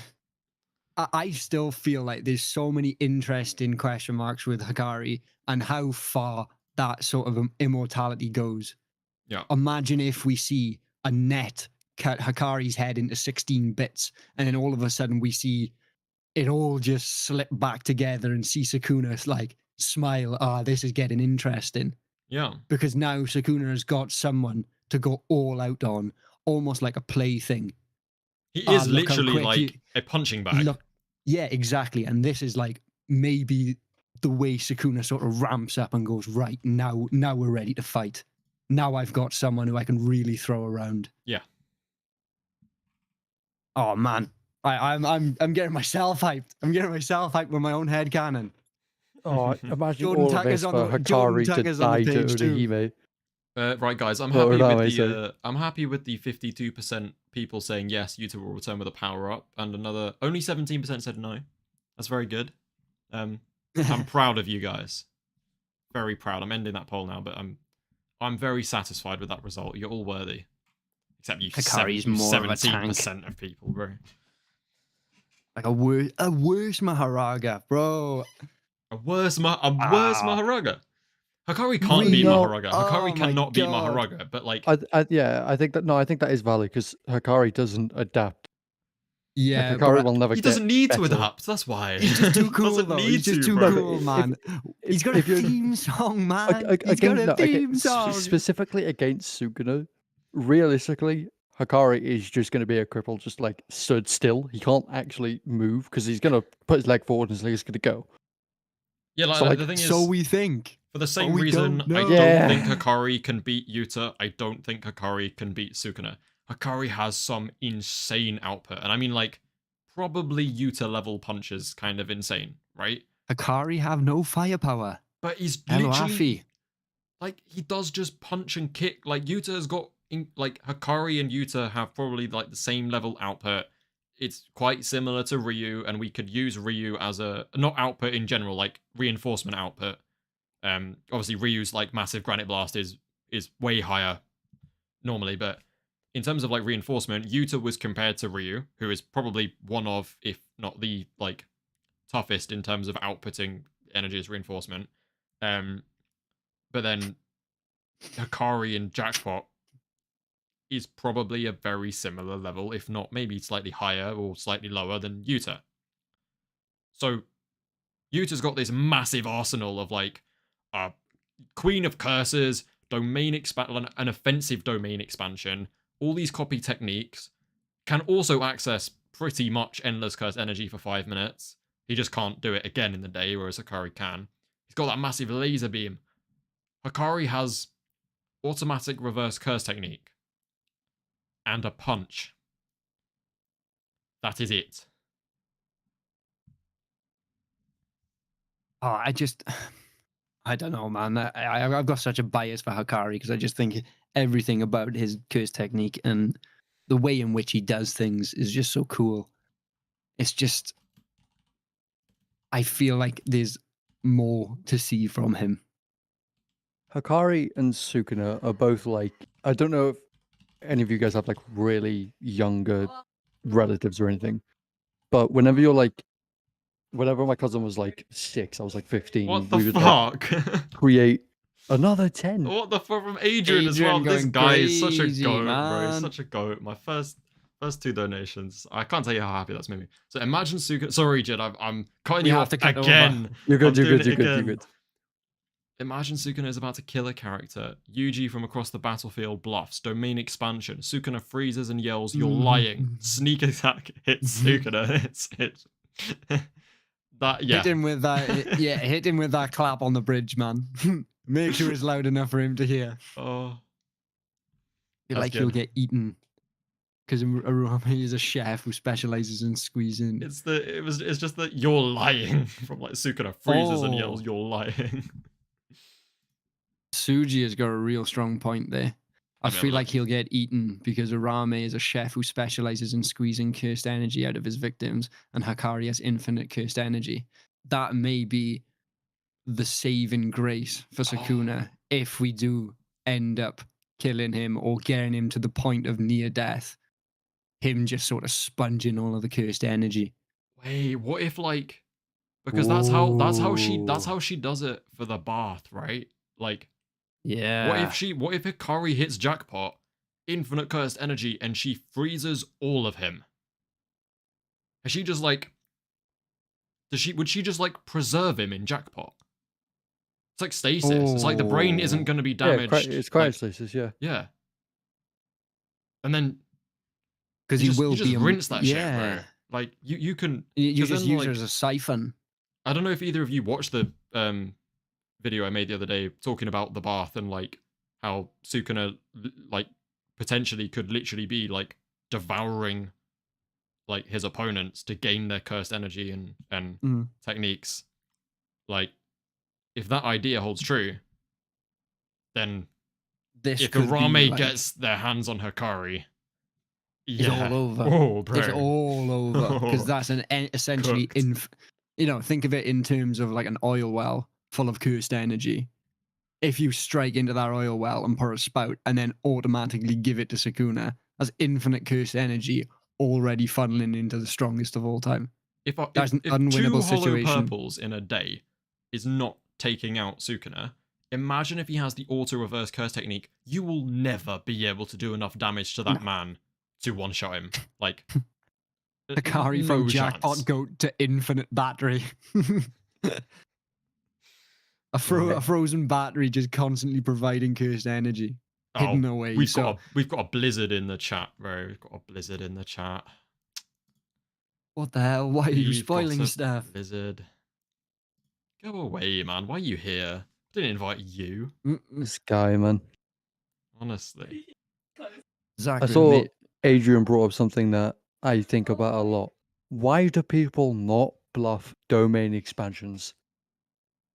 That's a good point. Cursed energy flares up, right? But yeah, I suppose you could see straight through it. So you just know. But it makes you think for half a second. If you're tag teaming someone, like imagine in the Mahito Nanami Yuji fight, if Nanami, I knew you were going to ask that. I knew you were going to see Jordan Tucker would and get ask a that. little bit confused. For context, we have a mate called Jack Tucker.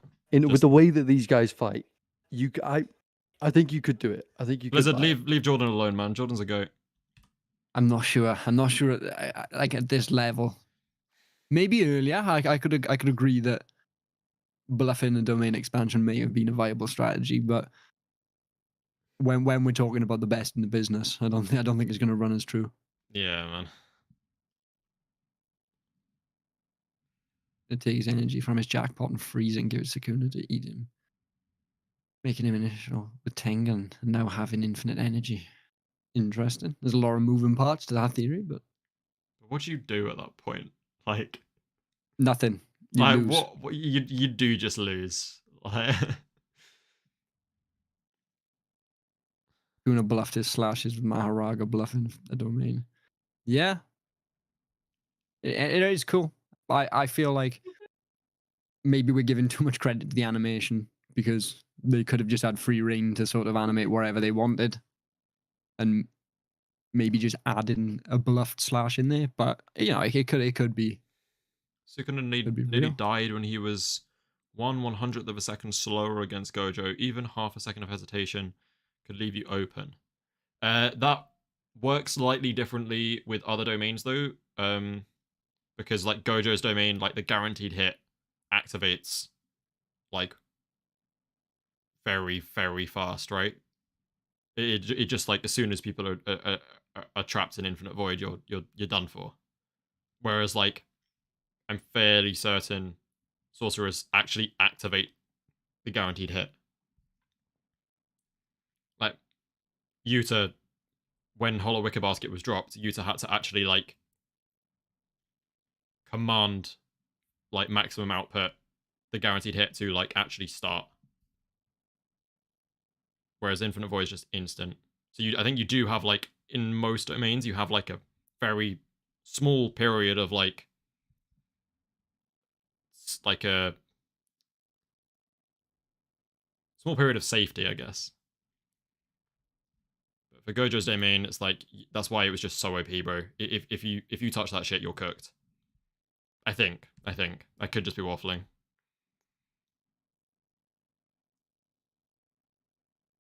You two have gone quiet. Oh, there you go. No, I was just reading chat. Sorry, everyone's putting in really good points, and I don't know over. I don't want to talk over your Scott point. Smith has asked worst arc in JJK. I think you take your pick from anything before the sister exchange event. Yeah. I'll be honest, the only part of JJK, like especially when I rewatch it, the only part where I'm like, can I really be bothered to do this is the Junpei arc. Yeah, I can back that. Second time watching, yeah. First time I Nanami, enjoyed it. sick. Nanami, sick. There are some like Yeah. moments which are very, very good, but I feel like also I just didn't care for Mahito as a villain that much. I think season 2 Mahito was so much better. Yeah. I just cared so much more. Thing for me, which is sort of holding me back from putting it that low, is the Nanami Mahito fight. Yeah. And how, because you've got to remember that on that first watch through, that was sort of cutting edge and, you know, sort of the power that we could be seeing, you know? And it introduced a lot, which I think was called upon later. So I think it was a bit of a crucial one. I'm not sure. I'm not sure that's because it's so short. Like, if you ask the question about One Piece, it's a lot easier because you've got a larger sample size. But with JJK and they're only having a few arcs, it is hard to sort of rank them bottom because they're all. I genuinely don't think any of them are bad. Maybe Nah, maybe I would they've all just got say selling Fearsome points. because it's just the start. Like the start is always going to be a little bit Yeah, worse, right? 'Cause yeah. it's And you just building getting blocks. introduced. Yeah, you're just getting That's- introduced. yeah. Because the versus Mahito it's built up on everything that just happened, and you've also got like Mahito's first domain. I You love got Mahito versus Sukuna. Yuji. I love Three Finger Sukuna versus Megumi though. I love it. It is a cool fight, but like, is it better than What the we things saw that happen later. next? It's And like, like- Yeah. like Yeah, realistically, I know. anything past goodwill is just a step above the rest, right? Like nobody's going, oh, well, controversial person. No, you see, this Shibuya incident. is a good Ooh. question. What do you think Sukuna's reaction would be if Takaba shows up? Sukuna gets annoyed and hits him with World Slash, and Takaba tanks it like he did against Kanjaki. I would love to see Takaba interact with Sukuna. I think that would be so funny.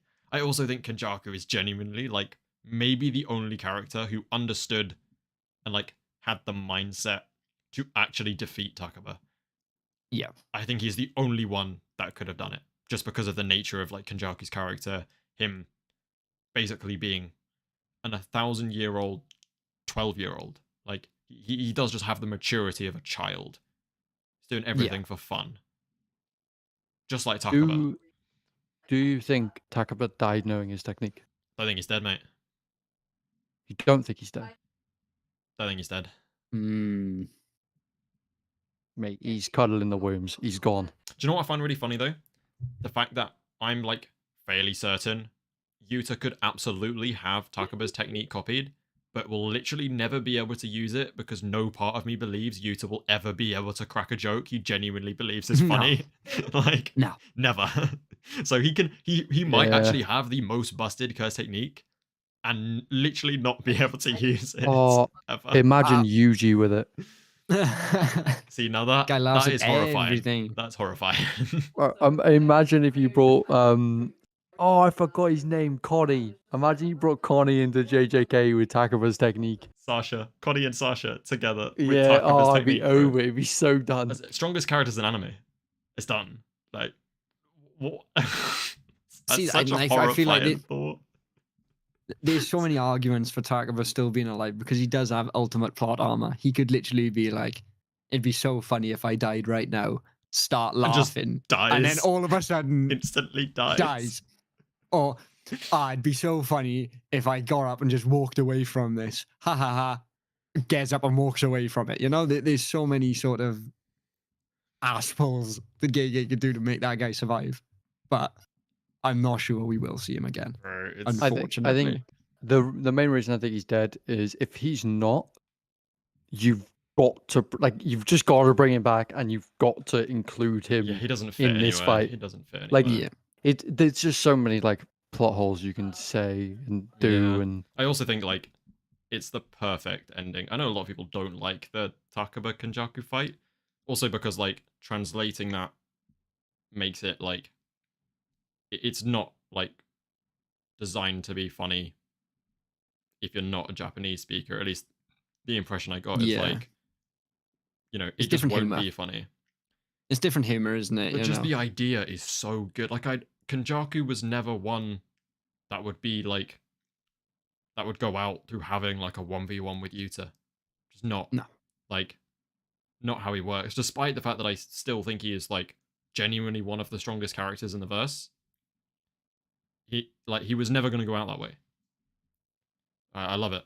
Do you guys think Sukuna trained during months? that's what I was going to say. Considering he bothered to eat his last fingers and his amazing uses of 10 shadows, I find it hard to believe he didn't. Look, I think Yorozu I was his think training, bro. I No. honestly think that he was just on a rampage. No, I think Sukuna respected Gojo enough to want to bring it to him, and in his mind, he either wanted to give Gojo the best fight possible or wipe the floor with him because that's what Gojo deserved. Yeah, but I surely think he trained his absolute hardest for that month for what he could do. I think that's sort of counterintuitive for his character though, because Sukuna is the embodiment of ego and complete confidence in his own talent and abilities. And if he decided to train, that would be him not trusting his abilities against someone else. And that would be sort of a paradox to his like sort of whole ethos of being the strongest, and I am the strongest, and I do not need to prove myself to anyone, but I will kill anyone who I deem worthy. I don't know. I think like You've got a point, 100%. I'm Yeah. just sort of playing devil's advocate because I can see it running the other way. like Muhammad Ali still sparred, right? Yeah, Thought he but was we're the best in the Yeah, world. but we're talking about Muhammad Ali with the power to blow up a town. Like, I never thought You that know, sentence would get said. But, like, What is that they're sentence? on different, bro? they're on different Muhammad scales, Ali aren't with they? a power to blow up a town. I kind of zoned out a little bit. I came back to hear that. What the? I think Sukuna practiced dancing moves with Maharaga. He was practicing the waltz in some abandoned warehouse somewhere. I think what Sukuna's main thing would be when he's training is testing his testing the 10 shadows, training up the 10 shadows. I mean, What yeah, can I do because, with them? What can I not? Like off screen, he But- would have had to Yeah. like tame them all, right? Anyway, so Yeah. I don't think he needed to try that hard. no, I I don't think he think needed it's to alright. try Try hard. But he hard. I still think it would- needed to do it. Like he still did it. You know, that's a Yeah. Sunday afternoon activity for Sukuna. Let's not beat around the bush here. Yeah, he You know- woke up and Maharaga was gone by 1 p.m. Adrian, that's a Yeah, really yeah. good point with, I brought that up because Agito wasn't a thing before the time skip. That is true, but that's because we haven't seen Agito in this generation. 10 Shadows is hereditary and it's been around for a hell of a long time. So chances are other users, which Sukuna may have known or seen, had combined to make Agito or other forms that we may not have seen yet. See, my I feel only like the Megumi knowledge may knew. have already been there. my only problem that I've kind of come to realize with the 10 Shadows technique is like by the very nature of the technique, it kind of like it's one of the most busted techniques there is, but it like severely limits the user in that you are given, because Sukuna has other techniques and like he is Sukuna.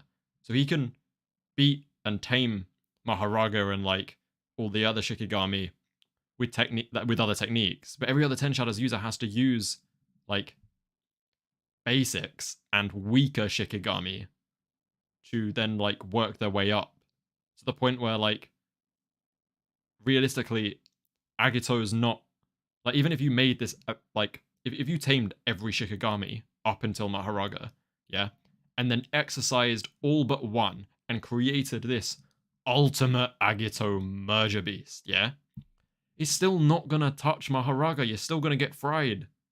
Yeah. So I feel like the technique for people who are like Zenins who are born with the technique, it kind of limits itself for them. But in a completely unlimited version of the technique, like Sukuna has, because he has the ability to like actually perfectly tame the technique, it's one of the best, like in the whole verse. You've just got to think of it as a similar difficulty to getting max level on a game and then going back to the starting area. You are versing beings and Shikigamis that are so below the power cap that you have. Yeah. It's not going to provide a real challenge. Especially with the knowledge on the curse technique as well. I'm seeing a lot of conversation about the mummy that Sukuna ate. I've been curious about that as well. I do think it is Sukuna's like mummified dead body. It is. Corpse, yeah. But, Yeah, it was confirmed. But why eat it? It gives think the he's building a value body. of an extra finger. I think he's building a body. Ah. It also could be something to do with that's how Urame was able to bring High Sukuna back with Kamatoke. Maybe it was something mixed with that. I don't know the specifics, but I feel like he's just collecting more and more pieces of his body, and there's sort of a checklist that he knows that he separated himself into. That's actually facts. Because And- then and if Megumi gets now he's separated, he consuming- could just have a body. Yeah. He's consuming everything, so he doesn't even need to be tied to Megumi and even have the chance of being taken over. So he can have full assimilation of himself and a full complete form and a complete body That is a shout. and complete curse technique.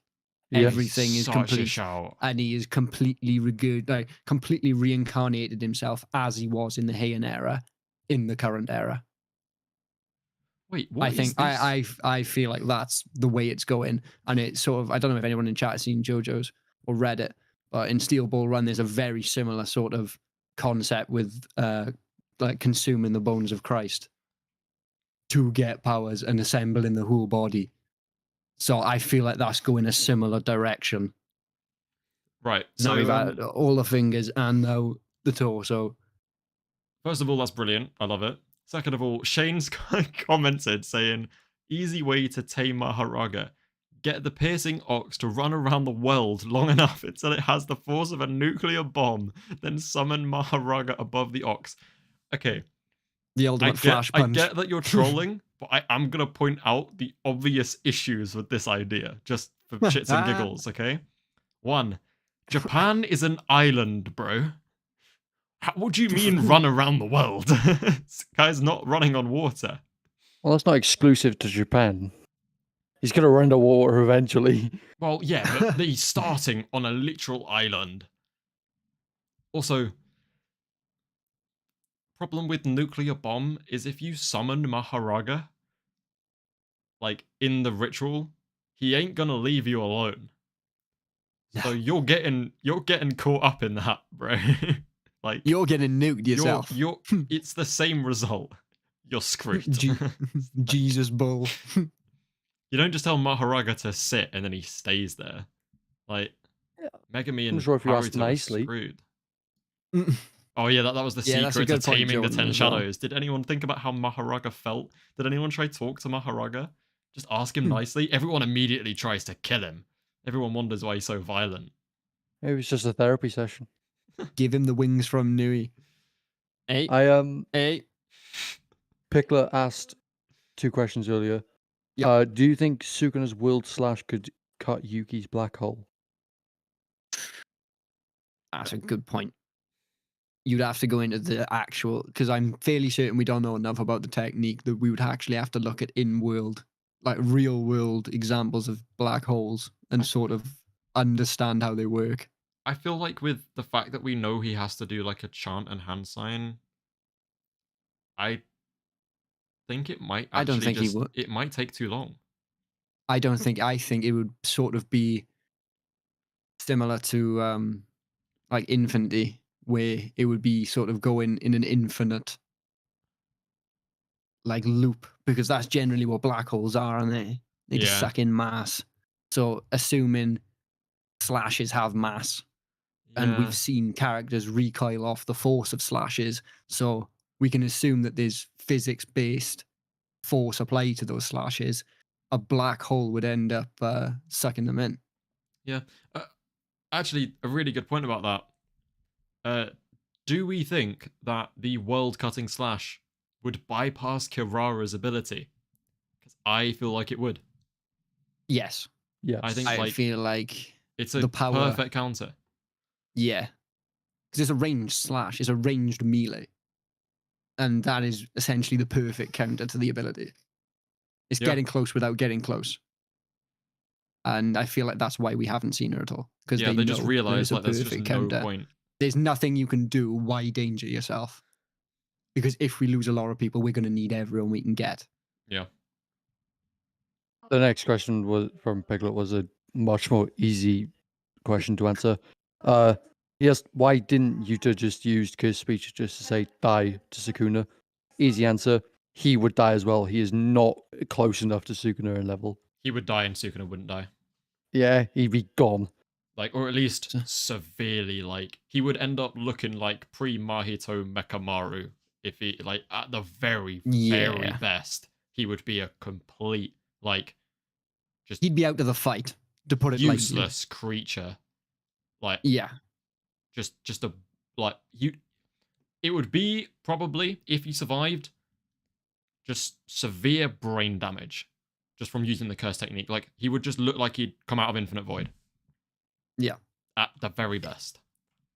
Adrian's got a good point. We've talked about this before. Do you guys think Megumi will turn evil once he's freed? Like maybe he helps kill Sukuna since he has a bone to pick, but afterwards goes, I told you I didn't want to be saved, so screw you all. You take this one, And Jeff, mate. I know you love this. I've had this theory ever since we saw Megumi turn around and say, I don't want to come, essentially.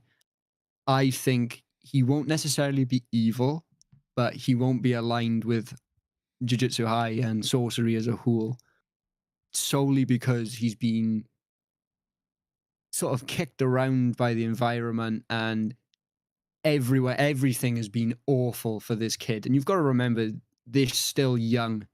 I feel like he's going to wake up, if he does wake up, and it'll be a case of, I'm getting out of this. And we'll see a similar sort of situation to Yuki, even if he's motivated to carry on, where he'll be sort of operating under his own agenda, alone, not aligning with any side. Because obviously he's way too powerful. If he does come back to just shun sorcery and not get involved, that wouldn't happen. Yeah. But I feel like he would definitely have an agenda and it wouldn't match with what we have right now. Yeah. That I've had this theory for a while. We've talked about this in depth. I think Like- Megumi doesn't get enough credit. Like, Yeah. if I found out the reason my little sister's dead is because of me, I would also have a mental breakdown. And I'm 20. The kid's 15. Like, he's 15, fighting for his life constantly. He's just got out. The guy, although he doesn't like recognize other people, like Gojo is like the person who raised him, he knows. Yeah. Gojo's gone, sister's gone, actual mum and dad gone. Like, he's got nobody.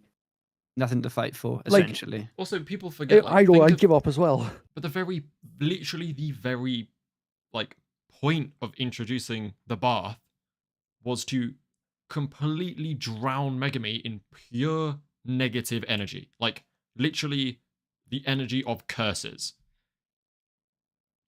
For the purpose of, like, suppressing his soul and breaking him completely. So it's not just, like, it's not even limited to his, you know, personal experiences state. and Yeah. losing these people around him, because as much as it is horrible what he's gone through, like, He's also everyone had the supernatural has, counterpart sort like, of funneled lost into stuff. him. So I understand why people look at what he's lost and gone like, well, other sorcerers aren't reacting like that. Look at Yuji. Do not forget the bath, bro. Like, Yeah. if Sukuna says this thing is like, he goes, the bath, that's what I need. That's going to sort this out. It's because Sukuna knows, bro. He's from the Heian era. He knows what he's doing. Megumi does not have the resilience to, like, just wave that shit off. It's just drowning him in cursed energy. Yeah. I don't blame So him. I will admit. I feel like if we do see Megumi back, we definitely won't see a positive Megumi, and we won't see him sort of aligned with Jujutsu High and sorcery as a whole. The Tengen party, I'll refer to it as. Because you've got to think all of the decisions which have led him to these disastrous sort of outcomes, they've all been orders. They've never been sort of his own decisions. He's always been sent places. He's always been told to do things. You know, he's been dragged into this, you know. Perfect essentially- opportunity to use my my poll function again. Yeah. Use the poll, man. Let's I see love the how people poll. are feeling, how people are thinking. How would you guys feel if we get Megumi gets dragged out, decides, okay, I'll fight, but you know, I'm fighting against Sukuna and then I'm retiring, and then we get Nobara coming back and we get the trio just tag teaming Sukuna, and that's how Sukuna goes. See, now that would be really, really cool. But I don't think it'll happen. Unfortunately, I feel like the angle and theme of sort of the manga just isn't that. I know what I want though. As much as I'd love to see it, When I don't think it will. when Sukuna's let's just assume Sukuna's like everyone, well, not everyone, but like Yuji or Yuta or whatever, like, power-ups are had. Sukuna is now actually put on the back foot at some point in the future, right? He's getting the shit beaten out of him, but he's not done yet. You need that sort of, like, it's like the straw that broke the camel's back, right? You need a little bit more pressure to finally break Sukuna. Do you know what I want in that moment? If Gege builds up to a moment like that, nothing in the world do I want more than to just hear the sound of a clap. Like, Yeah. and I say hear, even though I'm reading the manga, I'll hear it. That's the kind of shit I will hear, bro. Like, That is that's prime onomatopoeia, isn't it? It's Yeah. like you can read the word and you can hear the sound. It's so recognizable. All of us understand. JJK, Gege is the biggest villain. the lack of Todo's character might be, like, the biggest fumble so far for me. Like, even if he hasn't got his technique, fine. But as a character, I feel like he had no reason to disappear. Like, Well, me and you were talking about like him and Kusakabe should have been talking about the Gojo Sukuna fight. Yeah. Like, there's nobody better in the verse than Toji, Toji? Oh. Todo, Oh. and Kusakabe to be talking about it. Gege, is it you? You're bringing Toji back again? Again, third time, third round. Oh. When you were talking about the clap, though, when I was explaining the Nobara Yuji Megumi fight, in my head I was playing the guitar song that was playing when it was On the Yuji bridge. and the yeah. Yeah, man. I just imagine that with them two just bouncing back and forth. It'd be a dream come true. However, if Gege is watching the stream, it is being chalked out, and Nobara's coming Yeah. back and getting instantly beheaded. Adrian, mate, I'm glad you saw that because I think it's perfect. Actually, I was going to ask you guys about this. The perfect ending to Sukuna, like the perfect punishment, is if he is just permanently trapped inside Yuji. Are we in agreement on that? Oh. It's perfect punishment for Sukuna. Yuji deserves to be freed. He does, and I wrote that in my tweet as well. I said, Yeah. like, Yuji deserves so much better, but I think he would do it. Like, in a I think heartbeat, he'd he do would it. do it. No, 100% he would. But when you're when you're writing character endings, Gege, I don't give feel a like fuck. the main Gege character does not care. the main character needs to be the main priority. Giving a good ending for Sukuna versus and in alternate giving a bad ending for Yuji doesn't work in my opinion. Ah, see now, I think that would be. I think it's I think that would be a perfect. perfect ending to Yuji because of all of the theming of sacrifice and how much sacrifice he's had to do. I Carrying think it the would be weight. like an ultimate sacrifice where he would have to be restrained, but being able to have consumed a fully strength Sukuna.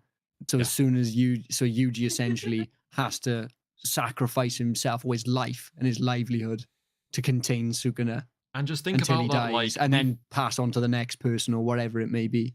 we've had that whole thing of like Sukuna is saying his whole reason for living, the whole reason he keeps going on is because he eats when he wants to eat. He is just bored, and everything he does is about like ridding his boredom. So when he's stuck Yeah. inside Yuji and he's powerless and he can't do anything, and he sees all these opportunities through Yuji's eyes, like he can see what he could have, right? And what he could do. And he can't get it. He's just bored for the rest of like. I do not think Sukuna is afraid of dying. Like he's No. said very nonchalantly, like, I will do this until I die. And that's okay. He doesn't care.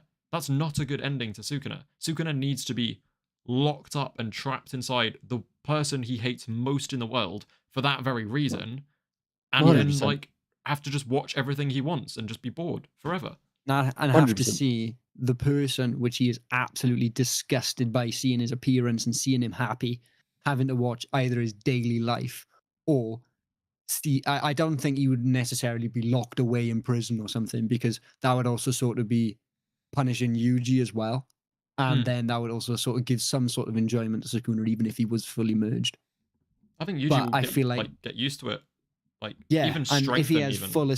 full assimilation and a power up, and be able to see Sukuna, well, Sukuna's seeing through Yuji's eyes, him demolishing curse after curse after curse, slowly sort of undoing exactly what Sukuna wanted all of these thousands of years. And there could even be some sort of immortality buff for Yuji. Let's not count that out either. And essentially having to be constantly stuck behind the eyes of the best and most charismatic hero, which would save anyone at a drop of a hat for no reason, make friends with everyone. It's just Yuji's character. Yeah. It's the ultimate sacrifice, but it's a sacrifice which benefits the good guys, something we haven't seen at all in JJK. And I feel like that sort of comparison and that like sort of mirror of what we've seen all the way through would be such a perfect ending to this arc, and be such a perfect ending to this sort of branch of the storyline, this modern day which we've been seeing. Yeah. And especially like it just wraps everything up in a really neat little bow. I think it wraps it up for Sukuna though, but Nanami wanted all of the youth to be youth. He didn't want them to hold any weight. He just wanted them to be kids. I think this is bigger than Nanami though. But Well, that was if Gojo's. Nanami, That was Gojo, Gojo's. it was Gojo's as well. So you give a worse ending for Yuji, in my opinion, Gojo and Nanami, just so Sukuna can get a better ending, or like the worst possible for him. I don't think it's worth. Yeah, but I also think that Tengen and the whole sort of sorcery side of things would be, we're going to have to sacrifice this small group livelihood. But it's not even sort of sacrificing their livelihood, because they're doing what they were doing anyway. Although it's going against the thoughts of the strongest and the thoughts of other people who are heavily linked with the side, it's an ultimate net victory for the entirety of the timeline going forward. So I feel like they'd weigh it up, and sort of the return on investment for both opinions, they'd massively outweigh the other side, Just to respond to Jordan Tucker real quick. I'm currently halfway through season 2 of Code Geass, and the very next anime on my list is the Fate series. So, and I know it's, from what I've seen, very beautifully animated, which I'm really looking forward to. I have also heard that Yuta's domain looks like, what's it called? Are they called like reality bubbles? I might have just made that term up. I feel like I've heard Porb say it when talking about Fate. So it could just be waffle, but I'm not gonna lie, Yuta's domain also looks like something from Bleach. heavily inspired by Bleach by the look of things. But So Adrian yeah. say Yuji dying to kill Sukuna, but the merger will still happen, and then Yuta comes to the main character. We get a more extended series and a wrap on Yuji's story. Yeah, I could see that happening.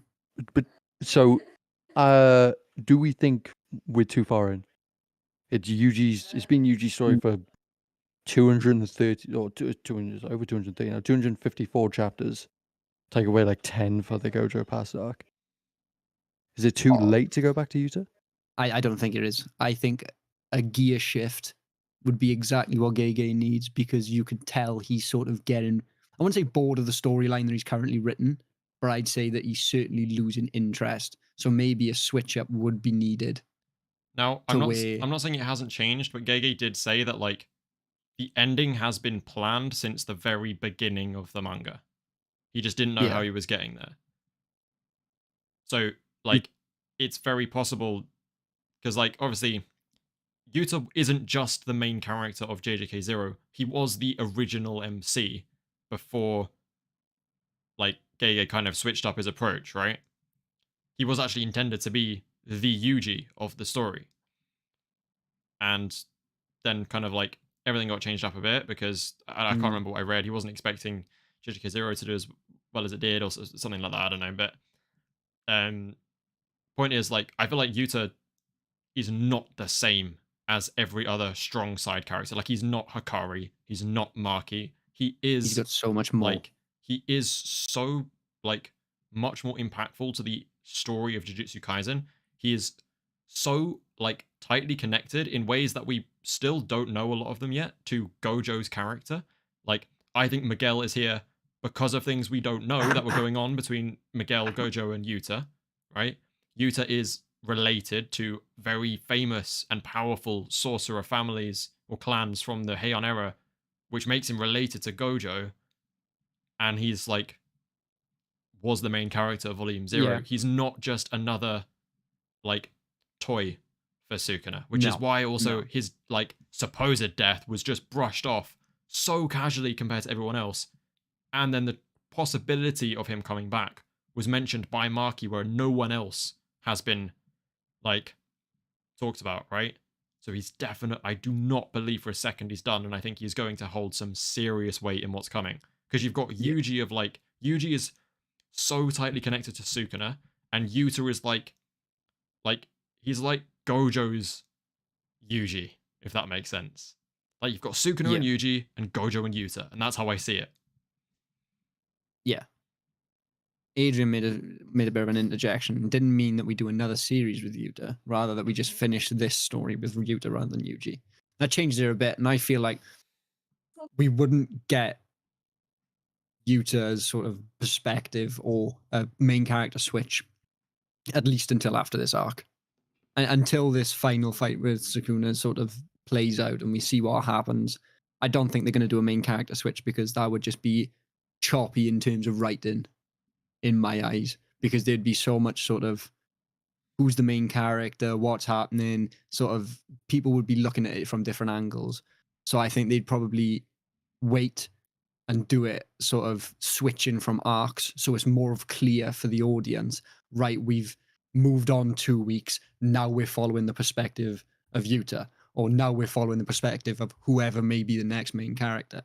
I think this sort of arc confirms my sort of headcanon that whatever happens to Yuji at the end of this will put him out of action in terms of the storyline we watch. We may hear about him, we may see about like little references to him, like when Yuta was in Africa, where there'll be little updates. He's still alive, but he's doing this. He's still alive. He's doing this elsewhere. And we'll be focusing on the main character being Yuta in his next adventure, doing whatever, following whatever, trying to save whoever. That'll be the next sort of step they do, if they're going to change main character.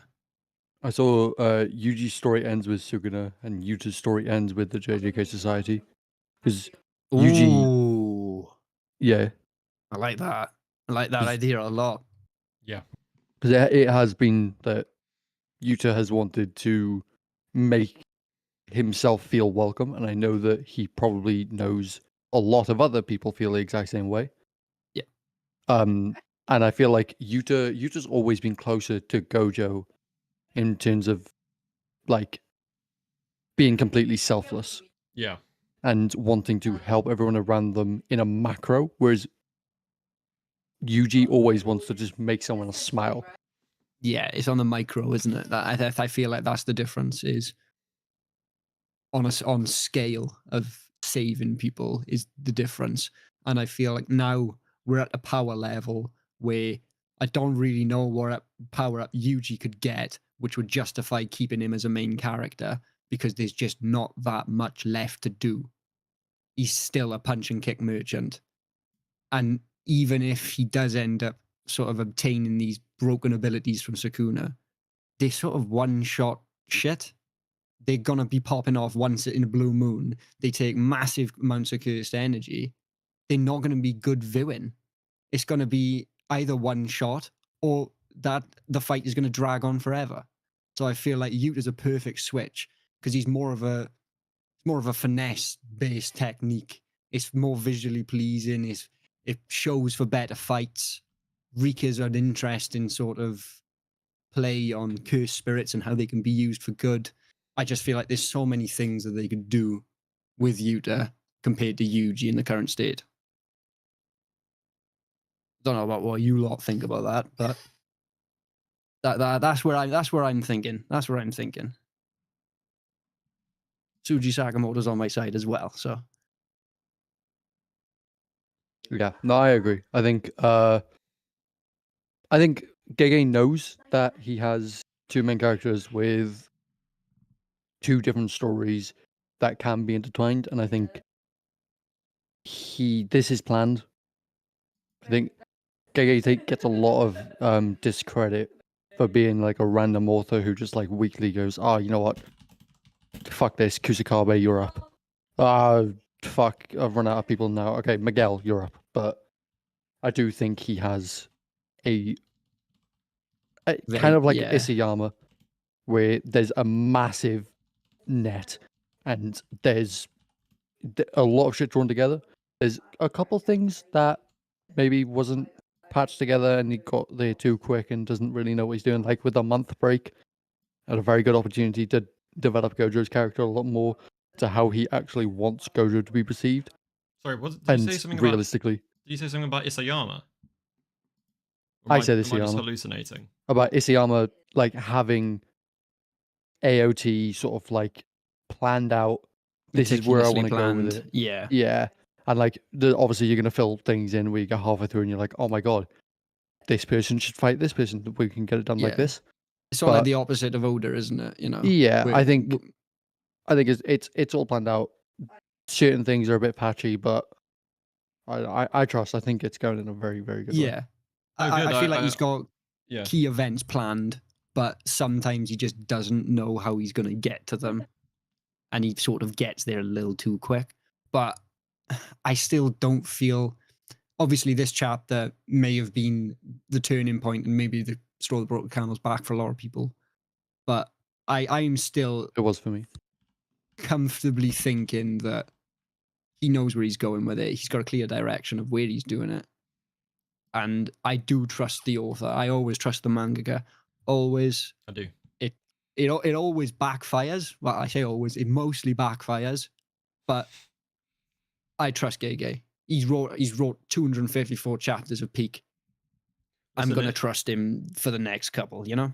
Like I said, I'm not actually that educated on anime or manga. From what I've seen, there are things like Hunter x Hunter and My Hero, which have, I think more so for My Hero, like some of the highest highs I have seen, but also some pretty damn low lows as well. When it comes to JJK, at no point have I reached a low, like, low relative to, like, the rest of JJK. Sure, there have been, like, low points.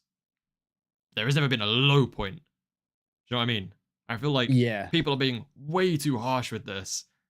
There is no, like, low point so far. It could, if this doesn't get wrapped up nicely, I'd say this current sort of, like, fight going on, this current arc, if there's not a satisfying sort of conclusion to this, it would not necessarily be low, but it would be disappointing. Yeah. I think there is like so much he can do with it, and I do just, like you said, like I just trust that he will. That's why I'm enjoying what's being put out now, because I'm reading everything with the hope that, like, well, not even just the hope, like the genuine belief that it is leading to something incredible. Yeah. And Suji makes a good point there. Gege takes from so many anime. So he has to know what he's doing. Plus, the amount of foreshadowing he draws is insane, and that is a really good point. The foreshadowing for the soul, the sacrifice. There's too many things which happen too early on, which reflect later chapters, which I feel like wouldn't be placed there if he didn't plan it. And we know he's a massive anime fan. We know he's a massive manga fan. Manga fan, sorry. He's got so much sample size to say, this series did it wrong. I would do it this way. You know? And that's the thing about Gege as well, though, is I feel like something I do respect about him and what he's doing is that he had an idea or like a sort of view of where he wants to take it. And he is like, no matter how well received it is, I feel like it hasn't corrupted his view for what he wants it to be. He is going, even if it has a terrible ending, okay? If it was the ending he wanted to write, I will respect Gege for doing what he wanted to do, right? Regardless of popularity. It could make it, like, it could bump it down 2-3 tiers as a whole for me. It could be that bad, right? I will never disrespect Gege for what he's doing because he's doing something he's passionate about. And so that's why I think when people, like, bring it to the mangaka and make it, like, much more of a, like, personal problem than it should be, of, like, someone doesn't like the writing or the arc or where it's going, right? It's, like, just, you can not enjoy the story, that's fine. That's, like, it's fine, you can not like it, but it's preference, isn't it? At the end of the what day, he wants to do, you know?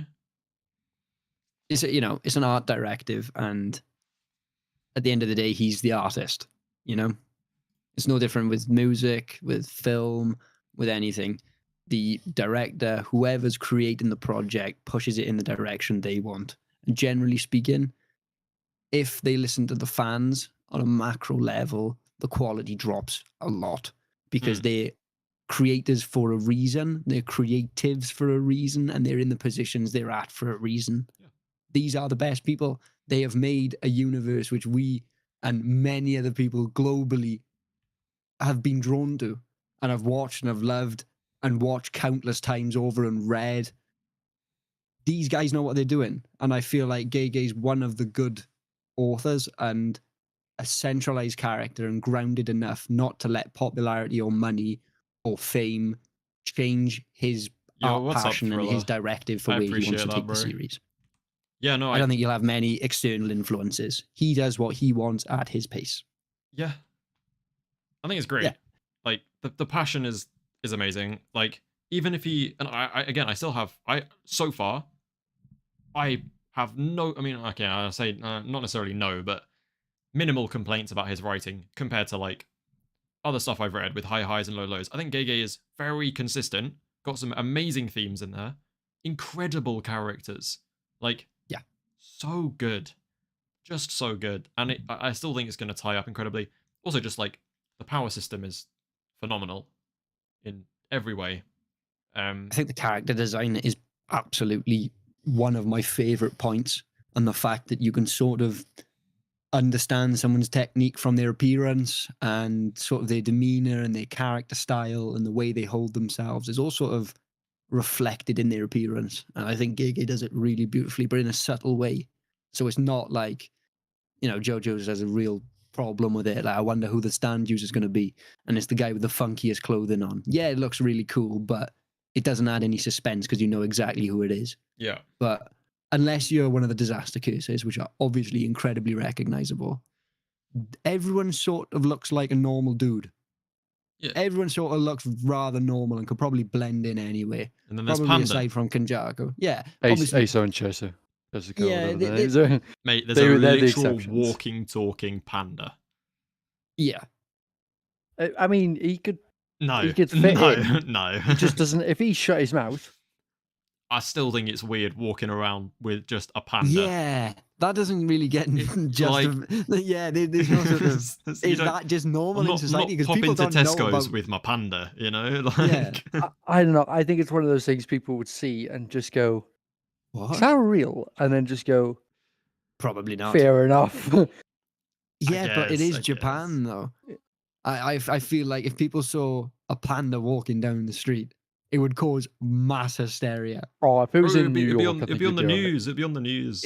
Like yeah, wherever in the every world, it'd be on the time. news. If there's a panda People walking would down be the taking, street, yeah, taking news. photos, especially a talking panda. People would be asking for selfies. There'd be live streams following his whereabouts. they'll You'd be a wanting to celebrity. make a movie next, bro. Yeah, I'm telling you, man, you'd be the new Paddington Bay. Panda is the new Paddington. I got. Well, we're talking about how we all love the writing. Do you guys feel like at any point it has got a bit repetitive?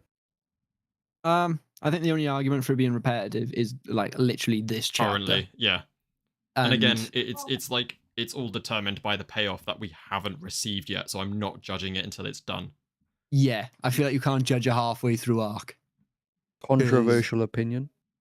It won't I be. thought. I think most people I side with you. thought I'm not the gonna lie. last. I thought the last couple chapters of Gojo Sukuna was incredibly repetitive, and I didn't like it. Of Gojo I thought- Sukuna.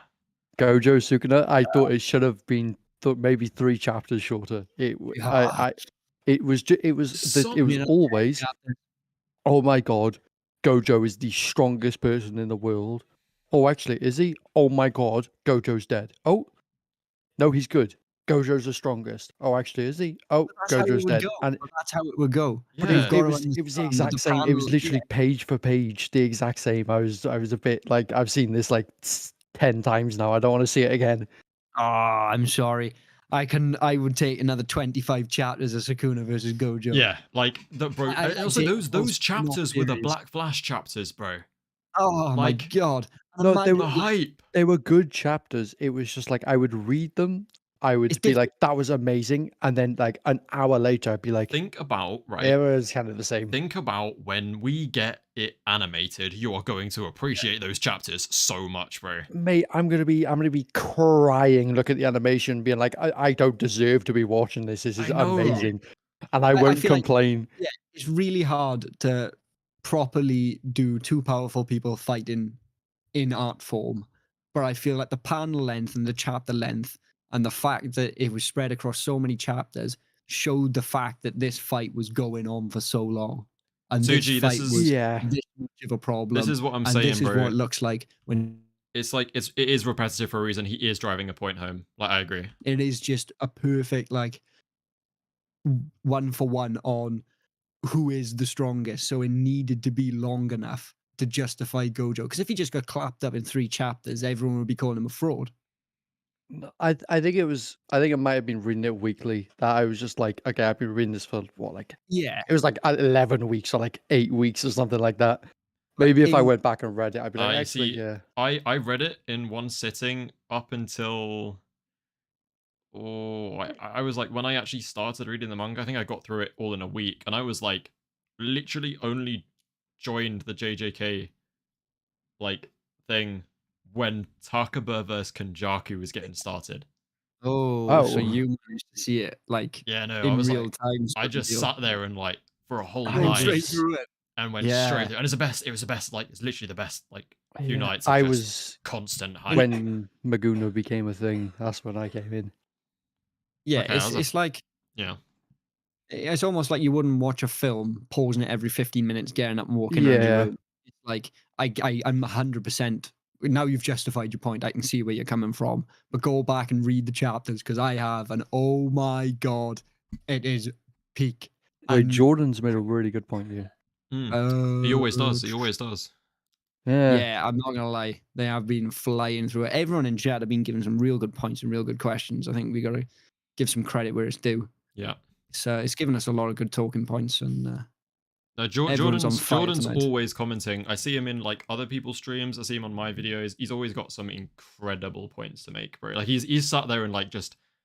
I've had to take a few minutes to just sit and think about things he said. He's always got something great to say.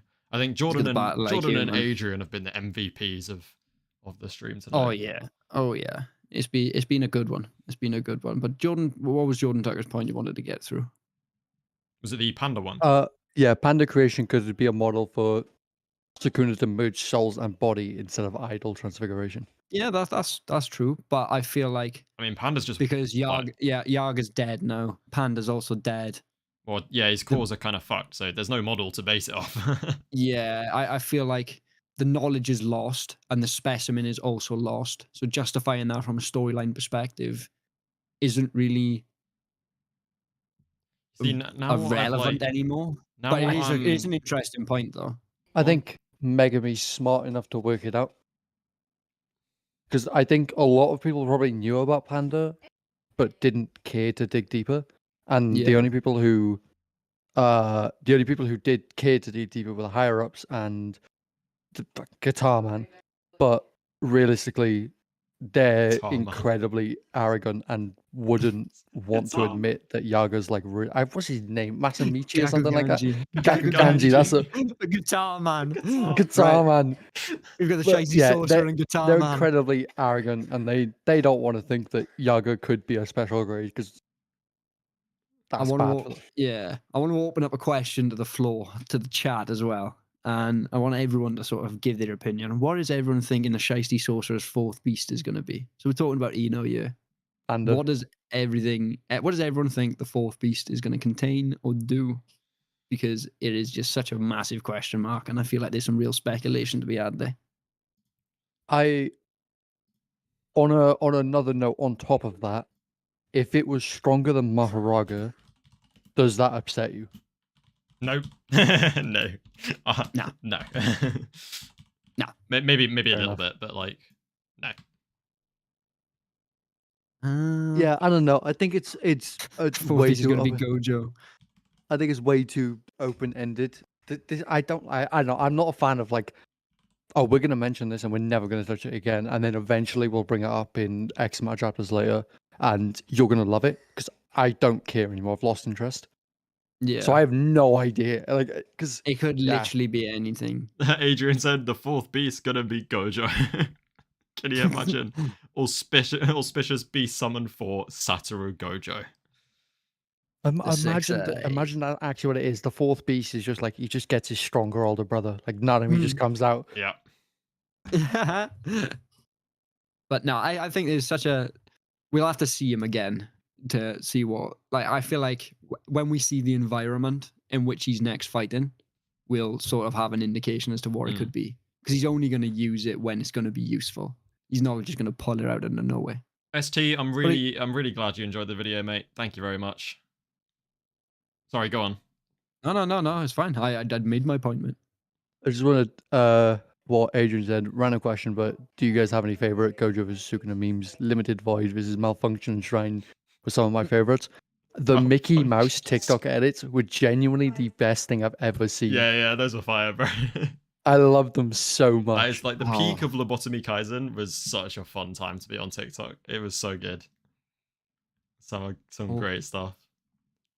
The AI voices that people use just is peak. It's actually peak. I've got such a childish sense of humor as well. I love anything like that. This may be a bit of a niche one, but you've all seen the meme, but I'm not sure if you'll know the reference. It's the Akakichi no 11, where the guy's got a hand on the shoulder. No. And it's been redrawn a load of times. Hold on, I'll have to send you a.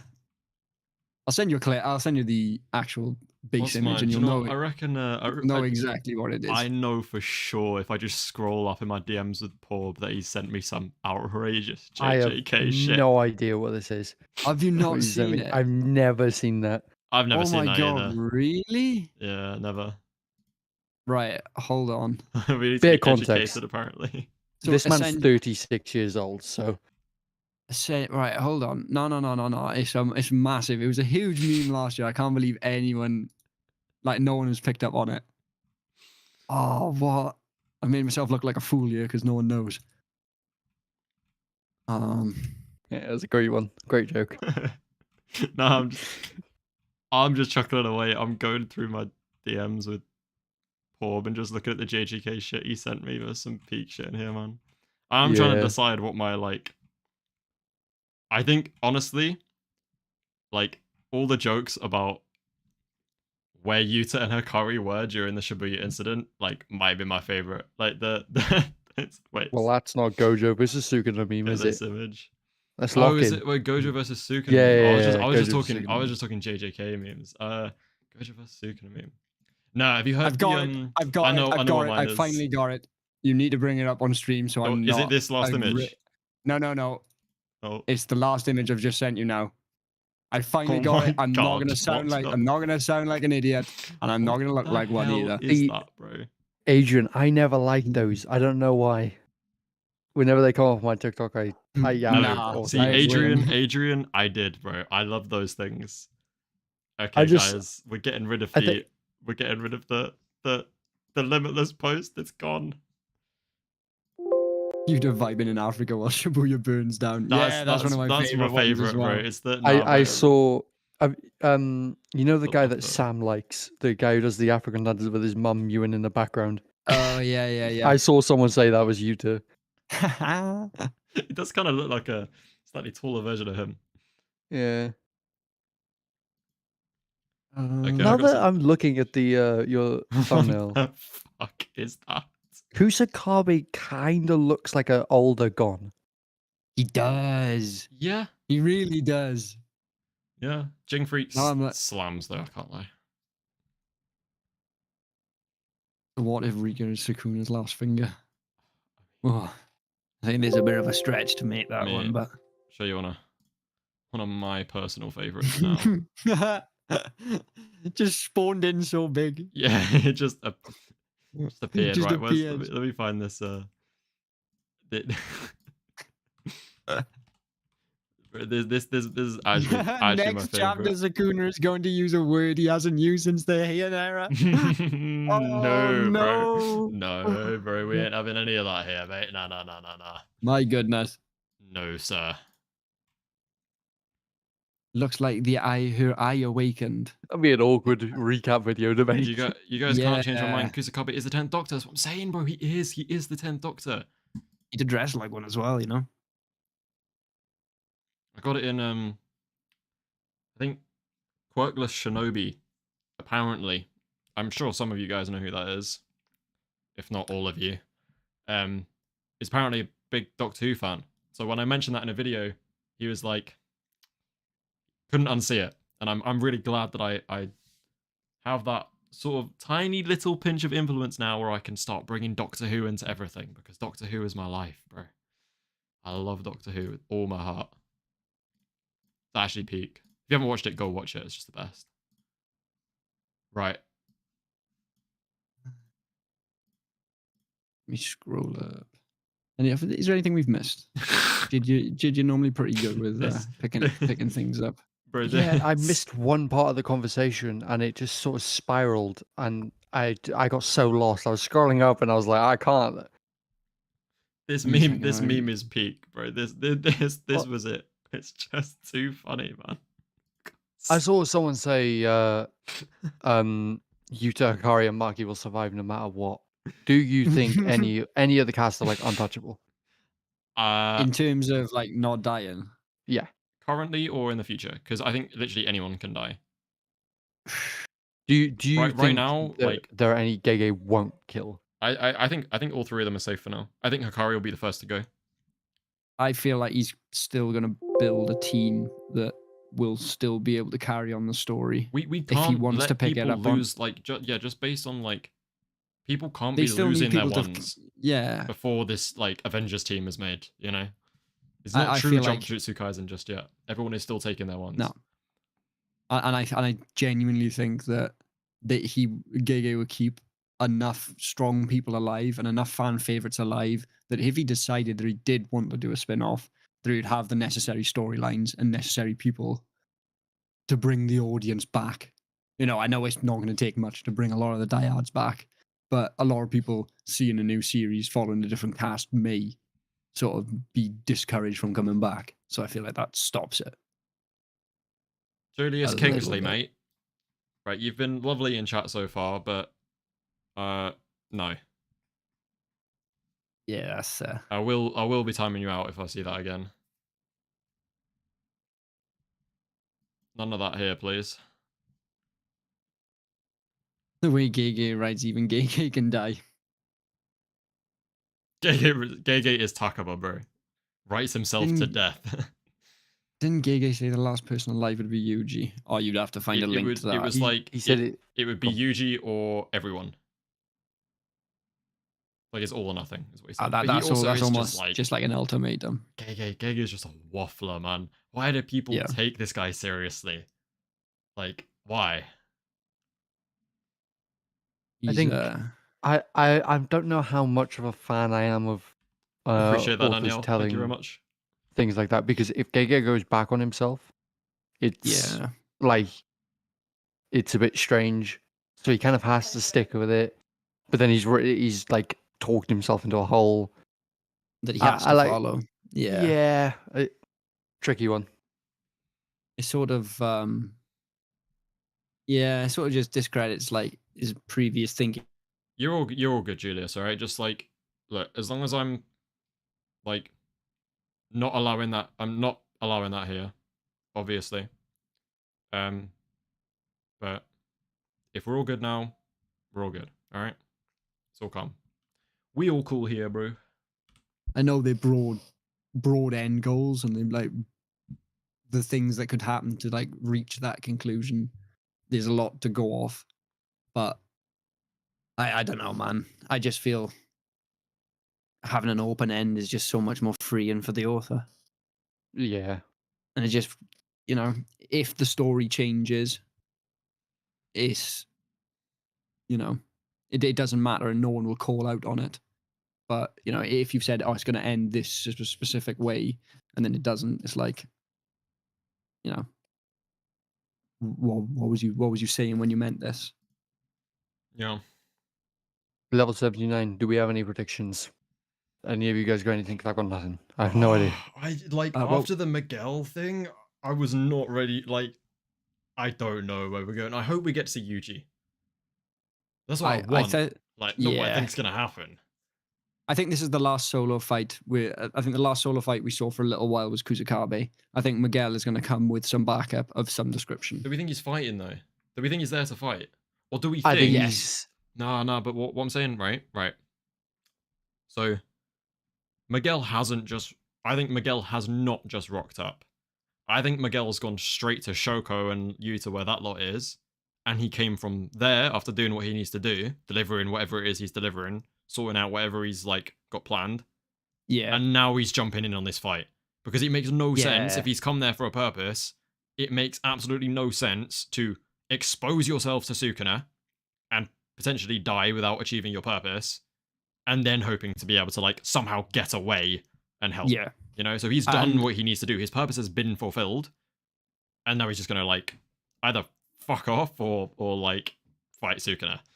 I think this is the first one who has been revealed of maybe a group of people which have come to fight Sukuna. I think Miguel wouldn't have come back on his own, because although he's a really strong character and he knows he's a strong character because he can throw hands with Gojo, I think that maybe this is sort of the anti-heroes which were aligned with Geto are now coming in to join the fight because they know that if we lose this fight, everything is over.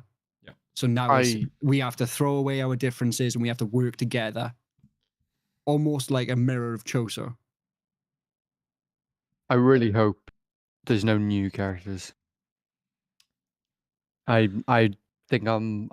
No, I feel like one or two additions would be nice because just to freshen it up, because we've had the same cast for a little while.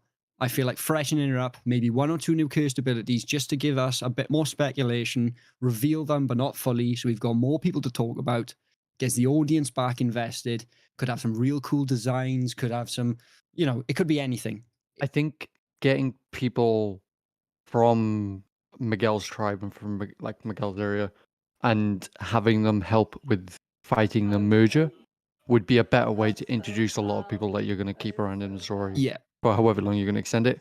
but I think Sukuna is such a personal villain. I think the people we've got now, I'm alright with keeping. I don't think that they'll deal the. I don't think they'll deal the final killing blow. I think these guys will be the ones to distract while we get the big hitters ready to finish it. Because I don't think Sukuna's dying soon, but I feel like a B team fight with maybe Miguel, two people we haven't seen before, and then a support character. Get Wee out of there, get Kusakabe out of there, and then all of a sudden the healing's been done. Miguel has delivered whatever he was delivering. If he was doing a task beforehand, they've healed everyone they've needed to with this new artifact or this new technique or a sage or a mage from Africa. We don't know. It literally could be anything. There could be an advanced understanding of reverse curse technique displayed by the tribes, which we've been told about. It could literally be the fodder army, man. I'm telling you, these guys could be here for 2 chapters. It's a bit of an outward pull, but almost like in Deadpool 2, where we're introduced to all of these sick-looking characters. They've got really cool abilities, and then they get absolutely cut up and, for lack of a better word, fucked to the point where just killing time, a little bit more world building, but we haven't known the characters for that long, so it's not going to be a big loss when they do die, and then all of a sudden comes in to save the day. Gojo healed, whoever healed, it's time to end it. I feel like that is sort of a perfect way to introduce more people. So I just don't think Miguel would fight on his own. I think I think Gege has a very easy chance to cover up a little bit of a plot hole, which is if Miguel is so strong that he can hang with Yuta, why isn't he in the story at all? Like, there's no value in him just being hidden away with Yuta in Africa. I think you're going to see Miguel's durability is like mental, like it kind of in a Hakari situation where it's like I can sort of sit here and take your punches for 5 minutes, but like I can't actually do anything. I think Miguel's here to just buy time. He's just a defensive powerhouse. And he's the one which revealed himself because he's the one with the highest resilience, and he's the one which can take the punches, while the squishier sorcerers with ranged abilities or buffing abilities or support abilities can stay around in hidden areas so they can't take 1v1s with Sukuna. Miguel is the one which is going to do the fighting, but I feel like he's getting buffed by other people. I had like a really strange thought about Miguel the other day, right? This is just, it's such a stretch. Unbelievably stretchy. Headcanon. It's so we're in stretchy. headcanon theory. But, so there was a point, do you remember when, I know you do, Jaff, when Megumi and Yuji fought Inverse Man in Shibuya? Right. Megumi says something. True. Along the lines of like, it can't be a technique like damage nullification because then he wouldn't be worried about Gojo. And that's how he determines that it's inverse. Which makes me think like, like, what if Megumi is only thinking that because he's aware of a sorcerer that has a damage nullification ability that would make him not scared of Gojo? And who do we know who tanked a load of damage from Gojo, who was very not scared to fight Gojo compared to literally everybody else other than like Sukuna and Jogo have been terrified to fight. Like, he literally drove curse users into hiding. This guy comes out of nowhere and he's like, oh, I've got to distract you for 10 minutes? Okay, I'll do it. And then he did. I've got a theory which jumps on top of that, and it sort of lines up perfectly, where I think Miguel was only helping people to try and find more of the black rope or to extend the black rope because he wanted to give the rope elsewhere so other people could use the ability because he doesn't need it because he has it. But it's the safest place to keep it with him. So he keeps it anyway, if that makes sense, because he's the holder of the power. If that, like, he's the holder of the power which can be transferred, but he also has the innate technique of the same power. Yeah. I mean, see, and that links in with what you were saying. Almost, but it's such a stretch. No, I love it though. I love it. It's great. No, because the thing is, right, is as well as because obviously Miguel was the example used when Tengen's barriers were explained about like the way cursed energy is optimized in Japan and how like there are very few non-Japanese sorcerers in the world, right? But obviously, like Miguel's from There Africa are. with like from a line of sorcerers, right? So there is like this sort of they haven't got the like Sukuna, who I'm fairly certain will have just remained in Japan doing stuff, like whatever he was doing back in Heian or whatever, right? They could be this whole like branch of sorcery that can be introduced to us. Yeah. Do you know what it's like? Do you know what it's like? It's like in Full Metal Alchemist Brotherhood when you've got your alchemy and then you've got your Shingi's what's it Yeah, called? completely. The healing one, and it's like completely different. These people didn't. Isn't that in the desert? I think I got to Yeah. it. Yeah. I It's got the to that desert. part. It's the desert portion. It's I But like like that. just started that part. An easier example would be Avatar. It's like earthbending, waterbending, firebending. Exactly. They are found in specific locations, but these people spread out. What happens if Africa is the hub for reverse curse technique, and Russia is the hub for curse tools or curse tool making? We don't know because we've only seen such a small area of the universe, and we're not exposed to any of the other countries. We've seen little bits of America. We've seen little bits of Africa. This is a massive opening to pull in some sort of outward technique, which we could get introduced to, even a new power system. Yeah, that's what I'm saying. Anything It's could like happen. it's like alchemy versus alchemy, like firebending versus earthbending. It's this idea of, but also what you were saying earlier about like keeping Sukuna like distracted or like busy enough for our heavy hitters to prepare themselves. Like, what could entice Sukuna more than him learning about an entire new like completely new strain Yeah. of like sorcery which he wasn't aware of? Like, he's clearly Force shown, fields. right? Literally, He's it could encountered be Maki anything. Zenin with Heavenly Restriction, and he was so invested, right? This is how you entice Sukuna, is by just throwing. And also, I'm very curious about like, obviously you have Miguel, who I really hope, like, I love this headcanon I've just come up with now, this whole thing we've been talking about, but I also just want to know, like, how did this non-Japanese sorcerer get so tied up in the ghetto agenda? Like, Yeah. why was he there? Why was he a part of that? He was still, like, it has to be through a binding vow that he's agreeing with the Gojo, because when Ghetto's group in Shibuya talk about, like, continuing on with Ghetto's wishes, the big guy with the heart tits, I don't know what his name is, Yeah. he was like, this is what Miguel would want as well. It's like Miguel is still considered part of that group, and he's still considered Yeah. someone with Ghetto's like ideology still. But why? Yeah. Has he got like a different purpose? Like a I different think goal? What's going on there, Yeah, I think another like interesting alternative to that would be maybe Gojo and Miguel sort of had a duel, and not a fight to the death per se, but if you were stronger than me, I will help join your cause. But if I beat you, I go the other way. Yeah, I And can see that that. could have been a way to get an alliance with someone who may not necessarily have been on the side of Jujutsu High and sorcery in general. Yeah. And that could have been the bridge from the goodies to now this anti-hero team, which we've uncanonically dreamt up in our mind of these alternative sorcerers wielding from, Africa. If this was the case, it is very justifiable and it wouldn't be out of place in the universe. Yeah. I mean, it's like... And yeah, it also comes back to Gege taking inspiration from other animes. It makes sense. Yeah. I mean, he does, So- like... 79. He does just... Oh. You can see very clear. I think the most obvious ones for me that I can see him, like, take inspiration from is My Hero. I know he loves My Hero. Yeah. I can't help but see Todo as All Might.